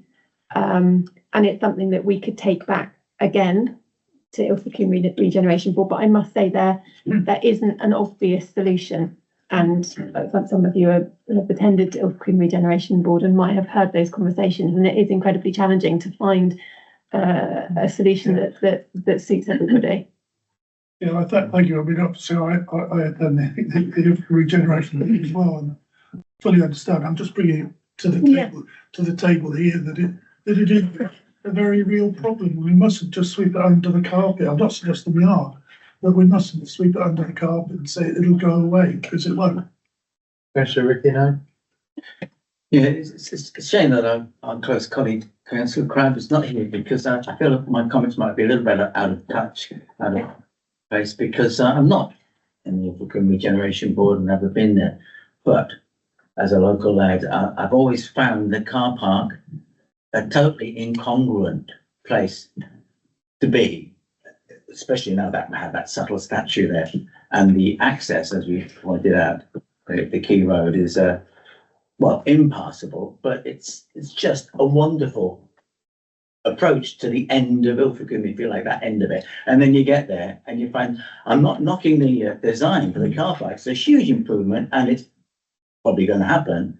But in terms of the Mammon motor car, once again, this is a vision, if you like, a future vision of Ilfracombe, which has a real car park problem. As we all know, the old bus station is now a car park and it's always full. Parking in Ilfracombe is, well, you know what I'm aiming at. Wouldn't it be nice if Ilfracombe was traffic free? There you go. In terms of, working towards that as a future vision. And that car park could be made a beautiful recreational area without sacrificing such a spot for the motor car. I'd rather people walked to it as opposed to drove to it, but that's my opinion. But it's, and sorry, this is not criticism, Sarah Jane, it isn't. It's just a comment, you see, because 4.4, 4.5, I take it. I understand that, particularly 4.5, because have I got there? Yeah, 4.5. Oh, sorry. I'm trying to say that I would have preferred a fuller public consultation, even though will take a lot longer. 169 responses from a few organisations is not a terrific representation of residents. But there you go. Yeah, well, I think it's just to say that to be fair to Georgina, who led the piece of work, her brief was around some improvements to the car park itself. The consultation, and that's the reason that I'm taking it here before we prepare the business case through the PLAG, is that the consultation has pulled out these other issues. We, as I've said in the report, would be minded to push forward with the business case for the works to the car park. However, that's why we're bringing it before members if there's something else that you want us to do. Yes, of course. Joe, when I mentioned earlier on about my CD about Seven Brethren, next to it are all sorts of reports on Ilfracombe going back to 35 years ago. Each and every one of them has said, until you tackle this issue, you're not going to make the sort of the real place improvements that this bit of Ilfracombe needs. But the reality is that Ilfracombe is not of one mind. I to my joy go to the IRB meetings and over the years there's never been any consensus, and every time you try to change anything in Key Road or the pier itself, and you get a whole barrage of abuse. So I think unless Ilfracombe is prepared to tackle this, then, you know, we've got a history of, you know, every time we think we're doing the right thing for Coombe, we get a load of people saying, you know, you're doing it to us. I think, so in reality, the debate that Ricky's sort of promotion again is one that I heartily support. You know, a proper view of parking, the fact that you go to Mullicut Cross and there's a great big sign saying Verity sending you across Mullicut, it's such a mistake instead of sending the cars to the east side of the town. You know, until there's a proper strategy for car parking and traffic, because we can't do it on our own without the county. That debacle over the parking spaces and some minor works to Key Road went on for months, and people almost went to fight over them. It was just sort of, you know, so unless Ilfracombe can come forward with a plan that says, now we've got the bus station and you've got and the traffic's being directed to the east to the where the big capacity car parks are, then I'm afraid it's got to stay as a car park, isn't it? You know, so, well, what we want to do is not to spend huge amounts of money, because obviously half the year we've got boats on it, haven't we? So let's do what's necessary to make it safe and a better place, and, you know, put that issue back to, I think we ought to say to the IRB, you know, before we do this, we're putting a business case together. Before we do this, are we absolutely sure this is the right thing for the long term? Let that debate happen in Coombe. I think that's the only way it's going to. Totally agree with you. Absolutely. Councillor then? I'll ask, Sarah, Mackenzie Chapman, of course. It mentions boats and parking. I'm just wondering, what impact does the boats have on the car parking in that area? And is there going to be any changes to the boats? I don't know about your, but is there any changes going to be made regarding the boats on the car park? I presume if it's part of winter, I don't know how it works. Exactly that. So, so the car parking position in Ilfracombe is incredibly different in the summer and the winter. So the boats are being stored on part of that car park during the winter season when there is sufficient car parking in the town. We don't have an alternative provision for boat storage currently, but it doesn't affect the car parking available, not over the winter, no. Another comment is, I'm just wondering who was the leader 35 years ago, which should have scored right then. That's a good point. It seems to much older. I think the district council would move to Broughton. I was still 35 years ago, I was still chairman of the planning committee, not leader. Can't blame me. Yes, David, no? It's a difficult one. I'm not on the committee, but I have visited Ilfracombe many times. I don't see there's an immediate way around it, but I would support the officer's recommendations. But be mindful that if we could do something about the speed limit, or propose we look into the speed limit, because certainly a speed limit reduction, you know, a reduction or some clear signage would be safer. It's a very tight, restricted area, so I would propose we follow that through. Thank you. So take on board Councillor Prowse's points that we go back to the IRB and say, what do you actually want? Yeah, before we do this work, You know, we're fully supportive of it, but we understand the problems, but what do you want? There's also the issue that we can shut the road. It might help our carbon emissions in supplying all this diesel to the if we're going to talk about next agenda. I think too, the other thing is, I mean, people say, well, it produces 200 grand a year. Well, it does. But what you'd actually do is be shifting the traffic to other car parks so the income would stay. And in fact, a lot of people at the moment go down to that pier, can't get a place in the height of the season, and drive back out of Ilfracombe. That's right. They do that because they think that, you know. So if we look at it as a whole and send them to the east, so stay and dwell for the whole day. We've got the water sports centre over that side as well, you know, so people have a proper day and go right the way around the whole of the harbour. So I think, you know, now's the right time to have that debate, isn't it? Yeah. Councillor Maskell, I think we should move to recommendations. Be nice if you had a park and ride from Mullicut Cross with a bus going down into the.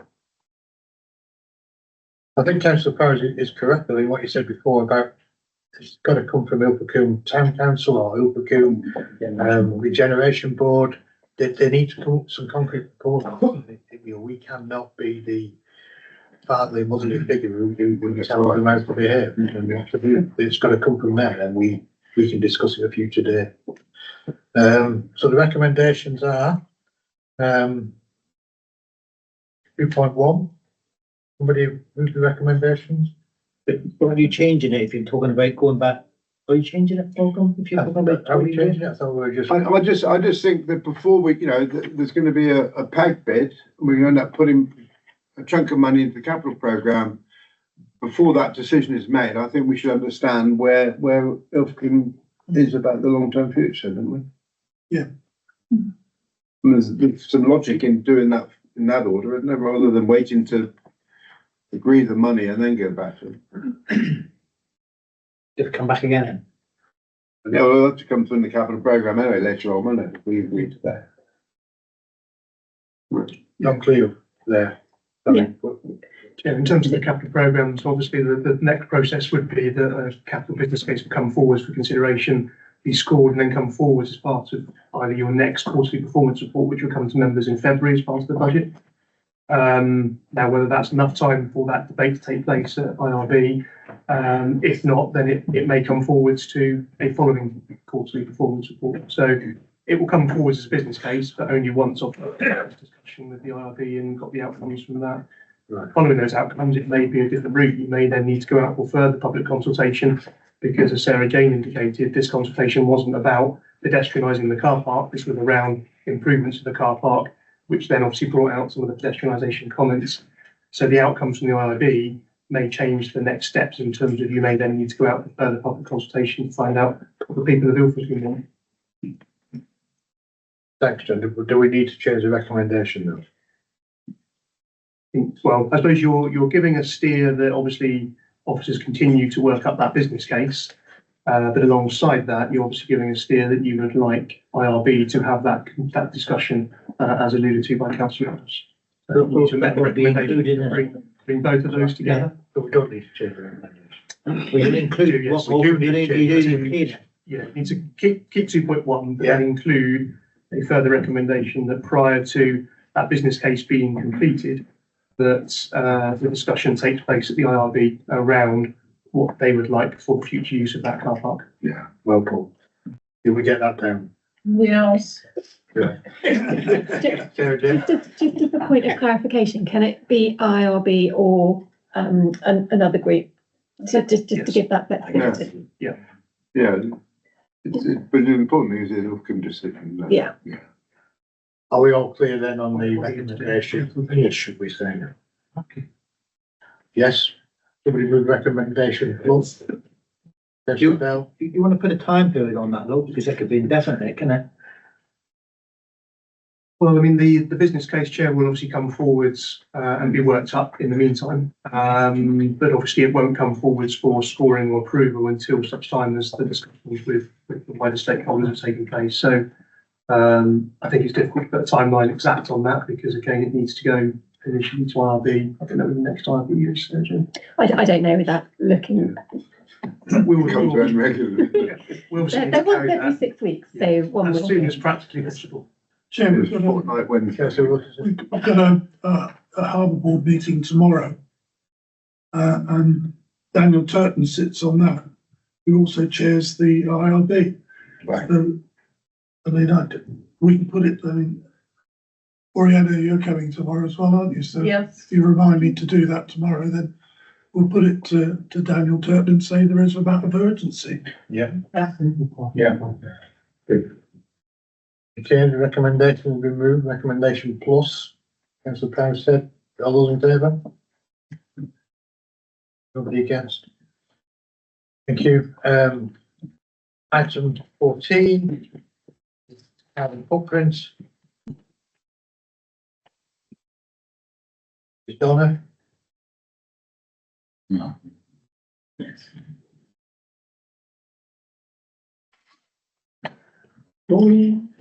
Just like.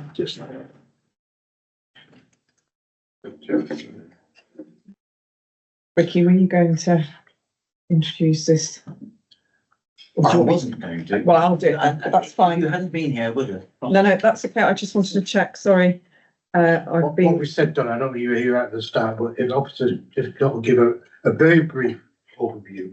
I know this is a very important document, but everybody should have read it, and then we can perhaps have a discussion on any questions and comments afterwards, please. yeah.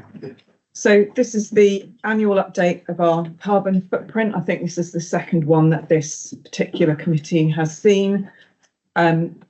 You'll see that we have got a reduction of about 500 tonnes carbon dioxide equivalent from our baseline in 2018, 2019. And that's partly due to electricity across the UK. We're generating more and more renewable electricity, so that element of the footprint has decreased, but it's also because the council has invested in energy efficiency. We're not on target to meet our 2030 carbon neutral target.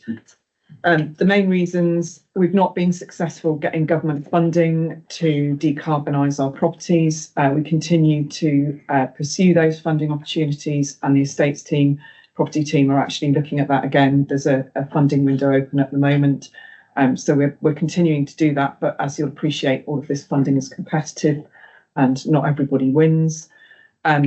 And then the other two big elements of the footprint are the vehicles that we operate, and we've discussed in the past that the waste and recycling fleet is very carbon intensive, and we're starting to look into what we can do about that. And then the third element, which I think was just mentioned, is the diesel, the red diesel that we sell at Ilfracombe Harbour. And that's obviously a really important service to harbour users. Electric boats are not an option for our commercial fleet. It's not fair to expect them to have electric boats when the technology is not right. And I personally think we just need to take that on the chin as a council. We're offering a service to people. It's really important. It's why the harbour's there. And if there's a carbon impact, well, I think, let's be grown up about it, accept it, and take it on the chin. Okay, thank you very much, Donna. Ricky, do you want to say a few words as well before we? Well, I expect I'll be saying a few words in a minute, Chair, in our next meeting. But yes, I commend this honest report. Obviously, it's slightly disappointing, but thing about aspiration is that it is an aspiration in which we strive to achieve, and we will not stop striving to achieve carbon emission reductions as a council and as individuals for that matter. I think you're right. I mean, we might get criticised in the fact that, we set the date 2030 and we're not going to achieve it, but we've got to be honest. And it is an aspirational figure. And if it means that we're going at perhaps a slower pace, then we have to look at ways of boosting that and get going faster. Maybe it is too incremental at the moment, and but there are things you mentioned about diesel at Ilfracombe. We could make a decision and say, right, we're not selling diesel to those boats, and that would help us in our figures. But what's the point? Because somebody else will step in and do that. So let's be, as you say, grown up. Let's be honest, and let's admit to the fact that we're not perhaps going to make the 2030 figure. But I'd like to know how many councils are. Yes. And we've just got to keep moving, because this is such an important issue, and we've got to invite as many residents as possible to get on board as well, and see what we can do. So, any other comments? Yes, Chair, that's quite absolutely right. There is a reputational risk, obviously, but that is completely and openly offset by transparency, which is what this report represents: transparency and honesty. Yeah, and we are moving in the right direction. We just got to keep look at what happened in Spain 2 weeks ago, last week. We've got to perhaps bargain a bit and keep that in mind of what's going on in the world, and do the best we can. Definitely. Any other questions or comments? I'd like to move we support the three recommendations. Yeah, thank you. 4, sorry. I can't quite understand them before, actually. Sorry. I thought there'd be more comments and questions, but I've lost me. Right. Recommendations 2.1. You're moving those. Councillor Knight. 2.1, 2.2, 2.3. I couldn't see the. Councillor Bell's going to second the recommendation for that recommendations. All those in favour? Thank you. Thank you, Donna. That's right. 15. Morning. Thank you, Chair. Good afternoon, members. Good afternoon. So the next item on the agenda is looking at the feasibility of introducing selective licensing into a designated area or areas within North Devon. The government values the private rented sector and wants to see strong, healthy and vibrant market. It aims that the private sector offers greater security of tenure and safer and higher quality homes for its renters. This very much aligns with our draft housing strategy, of which you all will have seen a copy. We've got 3 themes in there, and our third theme is making our homes healthy within the district. Selective licensing is a tool which can ensure that residents have access to safe, healthy homes and improving overall community conditions and health outcomes. If the council wished to establish selective licensing as an appropriate tool, it would give them the power to make private rented homes for people to live in. Any scheme, if deemed appropriate, would make it mandatory for landlords to have licenses for each of their private rented properties within a designated area, and it would require landlords to meet a minimum standard of accommodation. Many councils have actually put this scheme in across the country, although there's no definitive number on exactly how many there are. There are a range of categories that can be considered, and they're set out in 1.5, but I imagine that for North Devon, those elements that we'd be concentrating on would be looking at poor housing conditions, of which we know there are some across our district. Our private rented sector team go out and visit a lot of the properties. We've got a strength in that team now. We've had some success in closing down HIMOs, where the condition of those properties have been absolutely atrocious. So it's about us using what tools we've got, and probably the high levels of deprivation will be another element where we'd concentrate our efforts. And these are set out in the ONS data and those health determinants that we've all seen. There's 3 stages to this process. Stage 1, and this is the stage that we're looking for approval for today, is just to start to look to gather that evidence across those issues set out in 1.5 to establish if there is a strong case for this or no. And until such time as we looked at that work, we wouldn't know. I think we'd need some assistance in gathering that evidence as well. We haven't got access to our BRE data that we had in 2019, so that might be an example of something we'd need to commission to provide that evidence. And then were there to be a strong case, the next phase would then to go out for a really intensive consultation exercise. And I think I've listed, oh, actually, no, it's not in this report, it's in the other, but it would be far reaching. And then the third, if that consultation were to provide support, would be then move to stage 3 to get general approval. So the recommendations are set out in 2.1 to 2.3, but of course happy to take any questions at all. Thank you, Nina. Did you mention about time frame for this?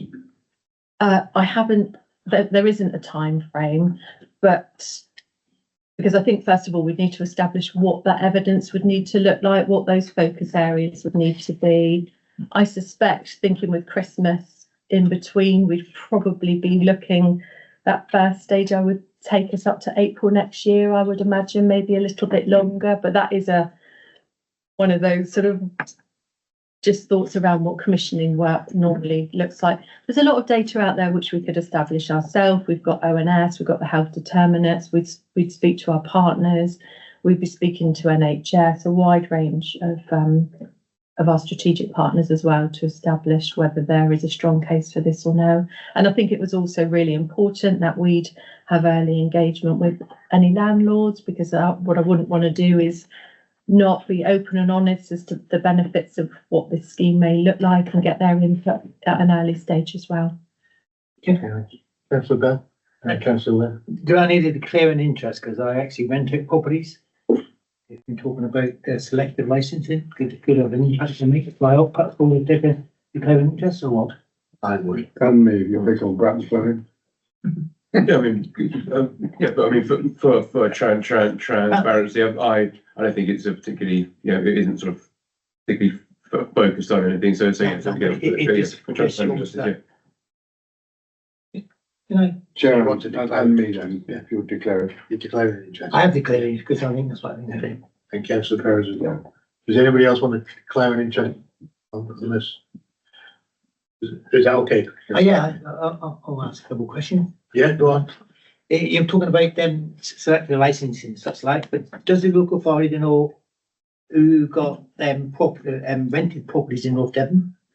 You know, you can get that information from the housing providers and such like, but do we actually know how many people got or living in rented properties in North Devon? I mean, 20%. Yeah, we know 20%. Do you know where them located to? No. So there's your starting point, because they was asking, someone was asking how many places at Bishop Staunton are rented out. And the district council come back and said they didn't know, and I'm thinking, wait on a minute, perhaps we ought to know. And that will be part of that stage one. Census.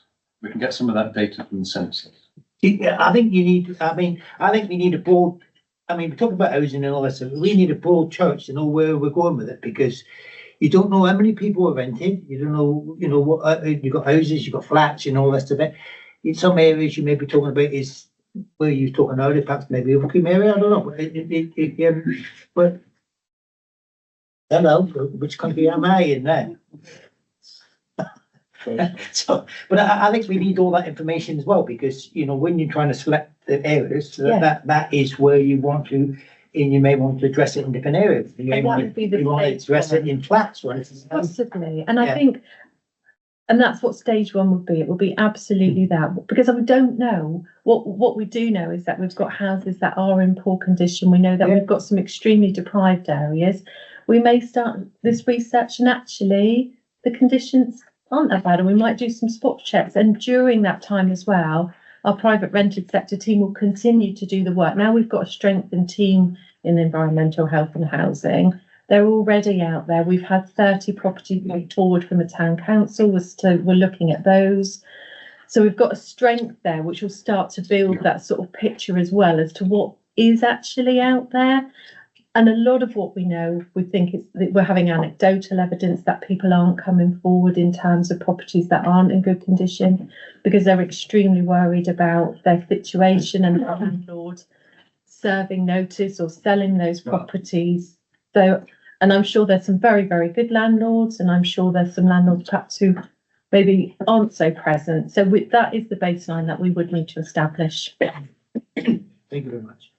Councillor Bill, did you want to say something before? If that's all right, thank you, Chair. I will just very quickly clarify one point. I am on today's page, good. On behalf of Councillor Peter Lever, who asked a very important question on 1.5, it mentioned high levels of migration.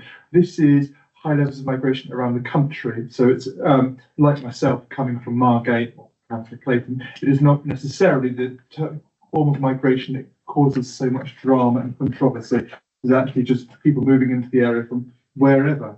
So it's, I think, important to establish. But yeah, so there's 4 case studies that I've looked at during this. The one done in Newham was the first selective licensing. It absolutely worked very well. They managed, because of the additional income as well as their environmental team, they inspected 27,000 properties. This was just, and they did a borough-wide selective licensing, as opposed to other areas which do smaller parts of their area, as I think we would want to do, because of course Newham is tiny in comparison with North Devon, with obviously a higher population. They prosecuted 2,500 rogue landlords for various problems, largely safety and also housing defects and housing regulations. So it is effective. There's also a good case study in Liverpool, which went in 2015, was second Nottingham, and the Blackpool one is quite a good example of what we're doing. It does result in each case.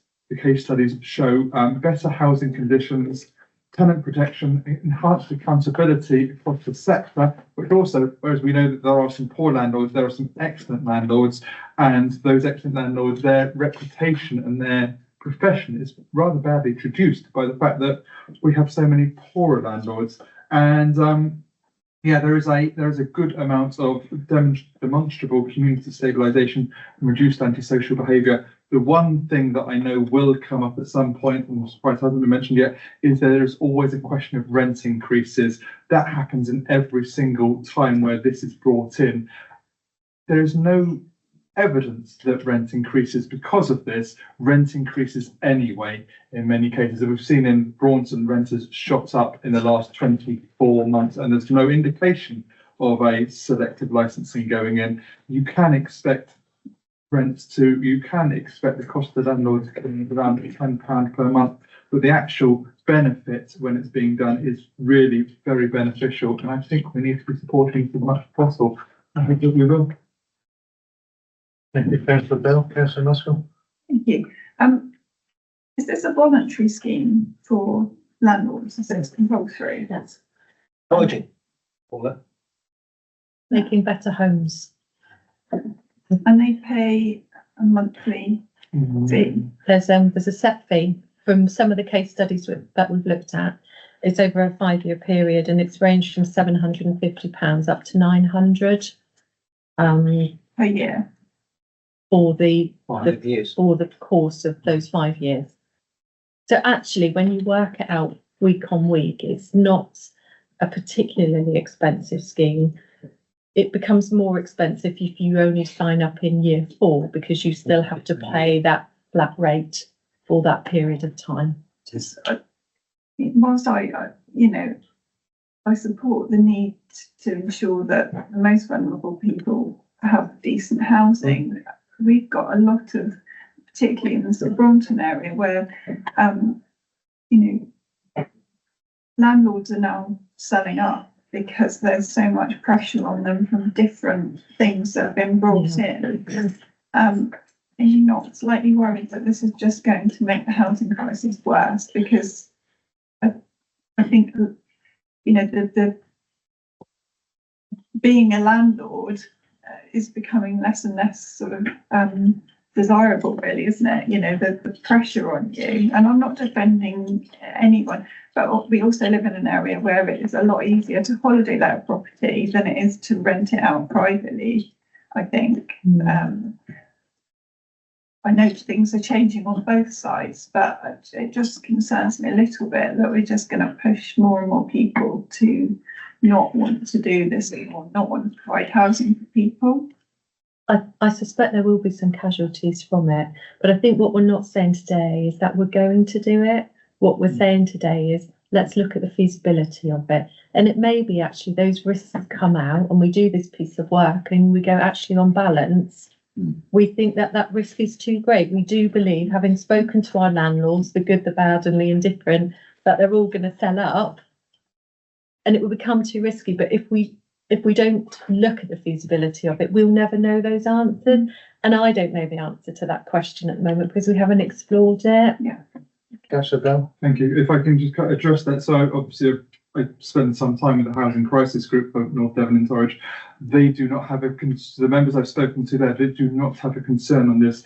I've also spoken to some champions who consider some of the higher levels of deprivation around the area. They are quite in favour of this. And going back, because it has been raised as people wanting to sell up. As far as I can see, and again, there is no demonstrable evidence that where it has happened in other areas, that houses have, the landlords some may, but very, very few will actually pull out of the sector. And again, I talk about the importance to recognise there are very good landlords who do not get the recognition they deserve. It is not the very good landlords that pull out. It is the ones that perhaps we might not want to see in the sector who are creating, I'm watching my words, who are creating a bad reputation for everyone else by the quality of the housing that they let.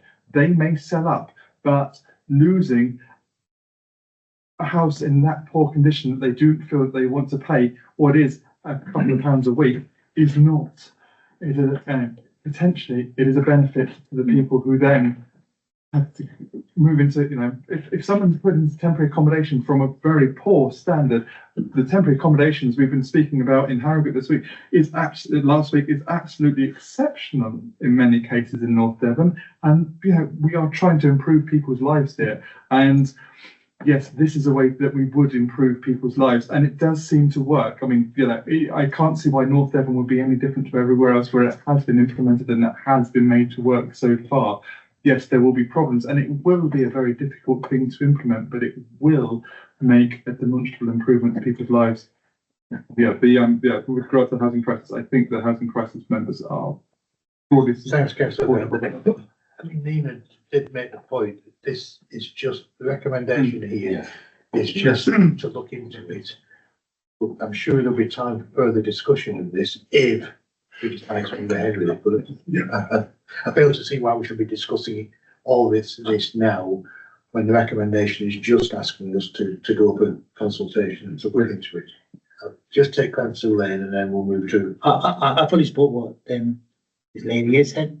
It's quite honest with you. I think you do need to look into it. Because quite honest with you, the areas you're just suggesting is big areas of country. This is a local area, rural area.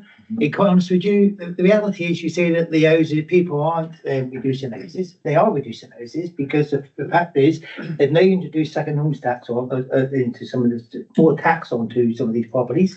People are getting out of renting out homes because the reality is you can get just as much interest on your money if you haven't sat in the bank as you can by renting out. I mean, I'm talking by experience because, quite honest with you, the reality is you can get just as much money having your money sat in the bank as you can renting a property out, thinking you're doing somebody a favour. You're quite happy to look at any of my areas, but I think we need to look as an authority locally at some of the areas, and I think we touched on it previously, some of the areas in North Devon which needs attention. That's what we need to address ourselves towards, trying to improve those areas if we can. Isn't that what that's about? Yeah. Limiting it rather than putting it across the But it's also about charging, and the reality is, if you're talking about 20% of properties in North Devon, we have many properties we're talking about, John, in North Devon as properties. If it's 20%, which could be chargeable, in a mention of £750 is basically is £250 a year, which somebody who's going to end up having to pay. You could surely tell me that this simple thing.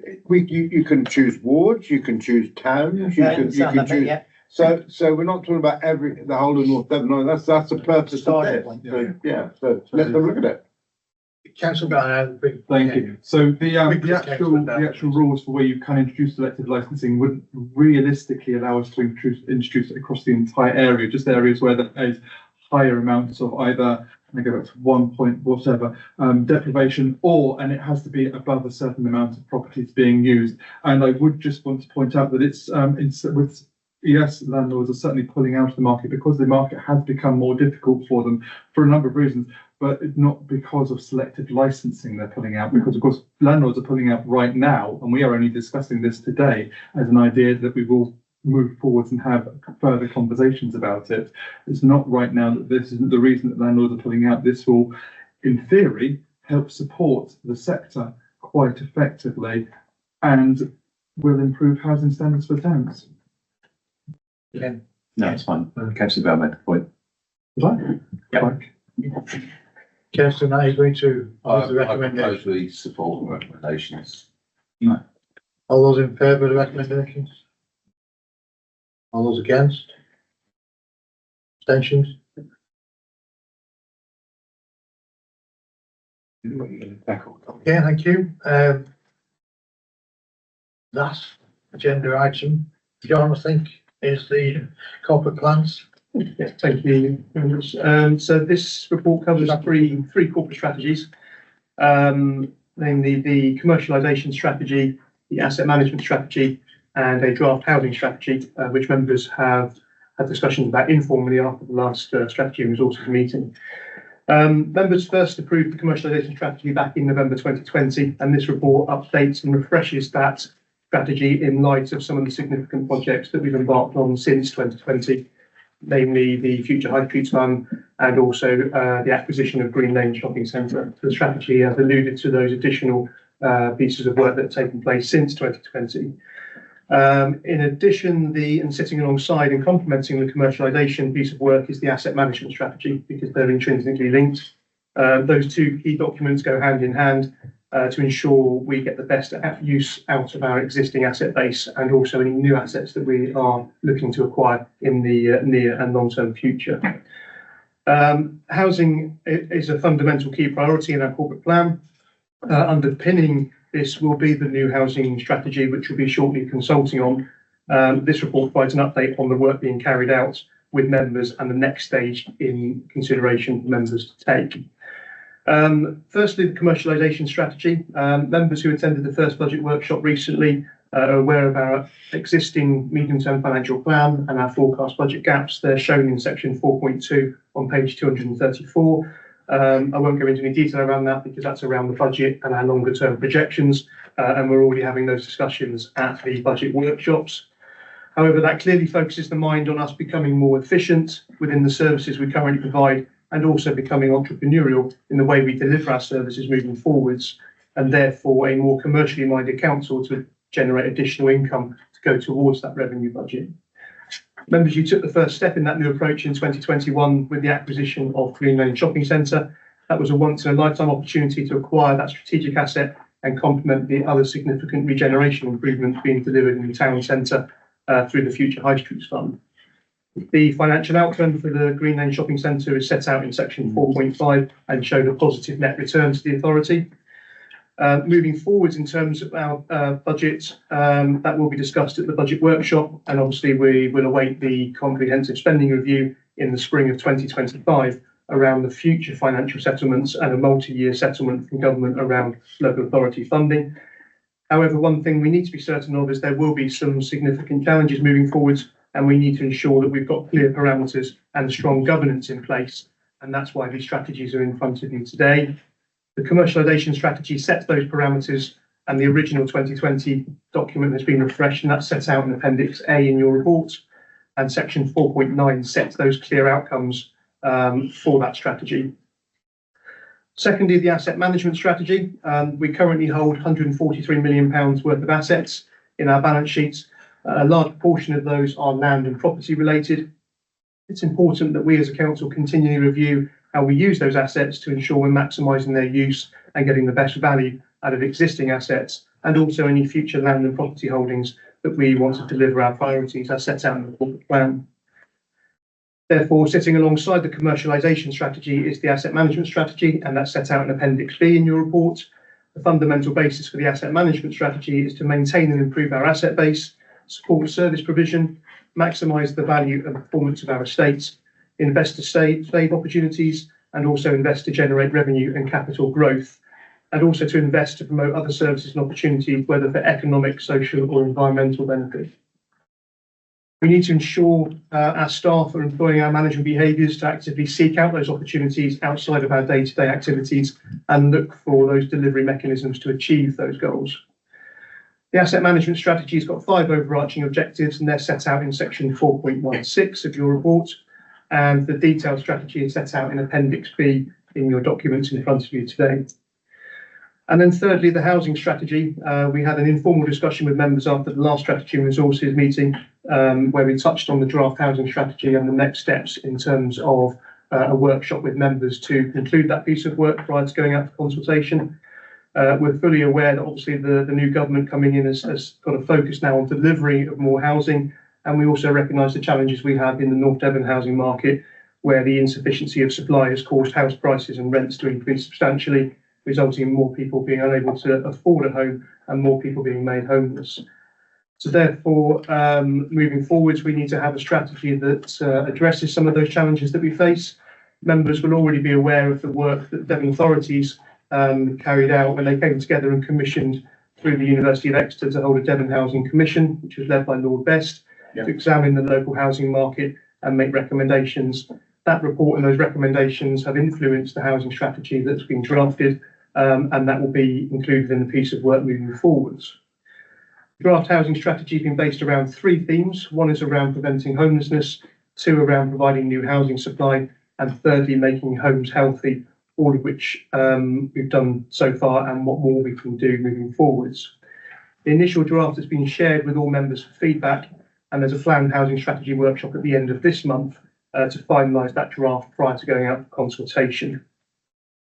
In terms of resource implications, obviously there are resource implications of putting these strategies together, but individual projects moving forwards will come forward for member consideration, such as capital business cases and things that we talked about earlier around business cases coming forward for member consideration. So, Chair, that covers off the 3 pieces of work that have been carried out to date. The recommendations are in front of you in 2.1, 2.3 on page 234. To approve the commercialisation strategy as set out in Appendix A, to recommend approval to full council of the commercialisation strategy as set out in Appendix A, recommending to full council the adoption of the asset management strategy as set out in Appendix B, and recommending to full council that a consultation is commenced on the draft housing strategy under those themes set out in 2.3. That consultation to take place in the early parts of 2025, and a 6-week period of consultation prior to that strategy coming back for member adoption in the early part of 2025. Happy to take the question. Okay, thank you, John. There's 3 strategies there, so happy to take any questions or comments on any of them. No?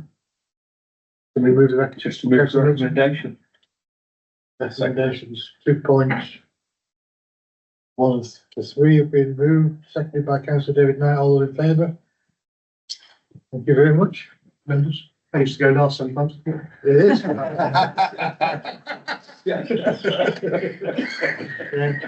Thank you, everybody, and thank you to the officers. See you in a month's time. Thank you, Chair.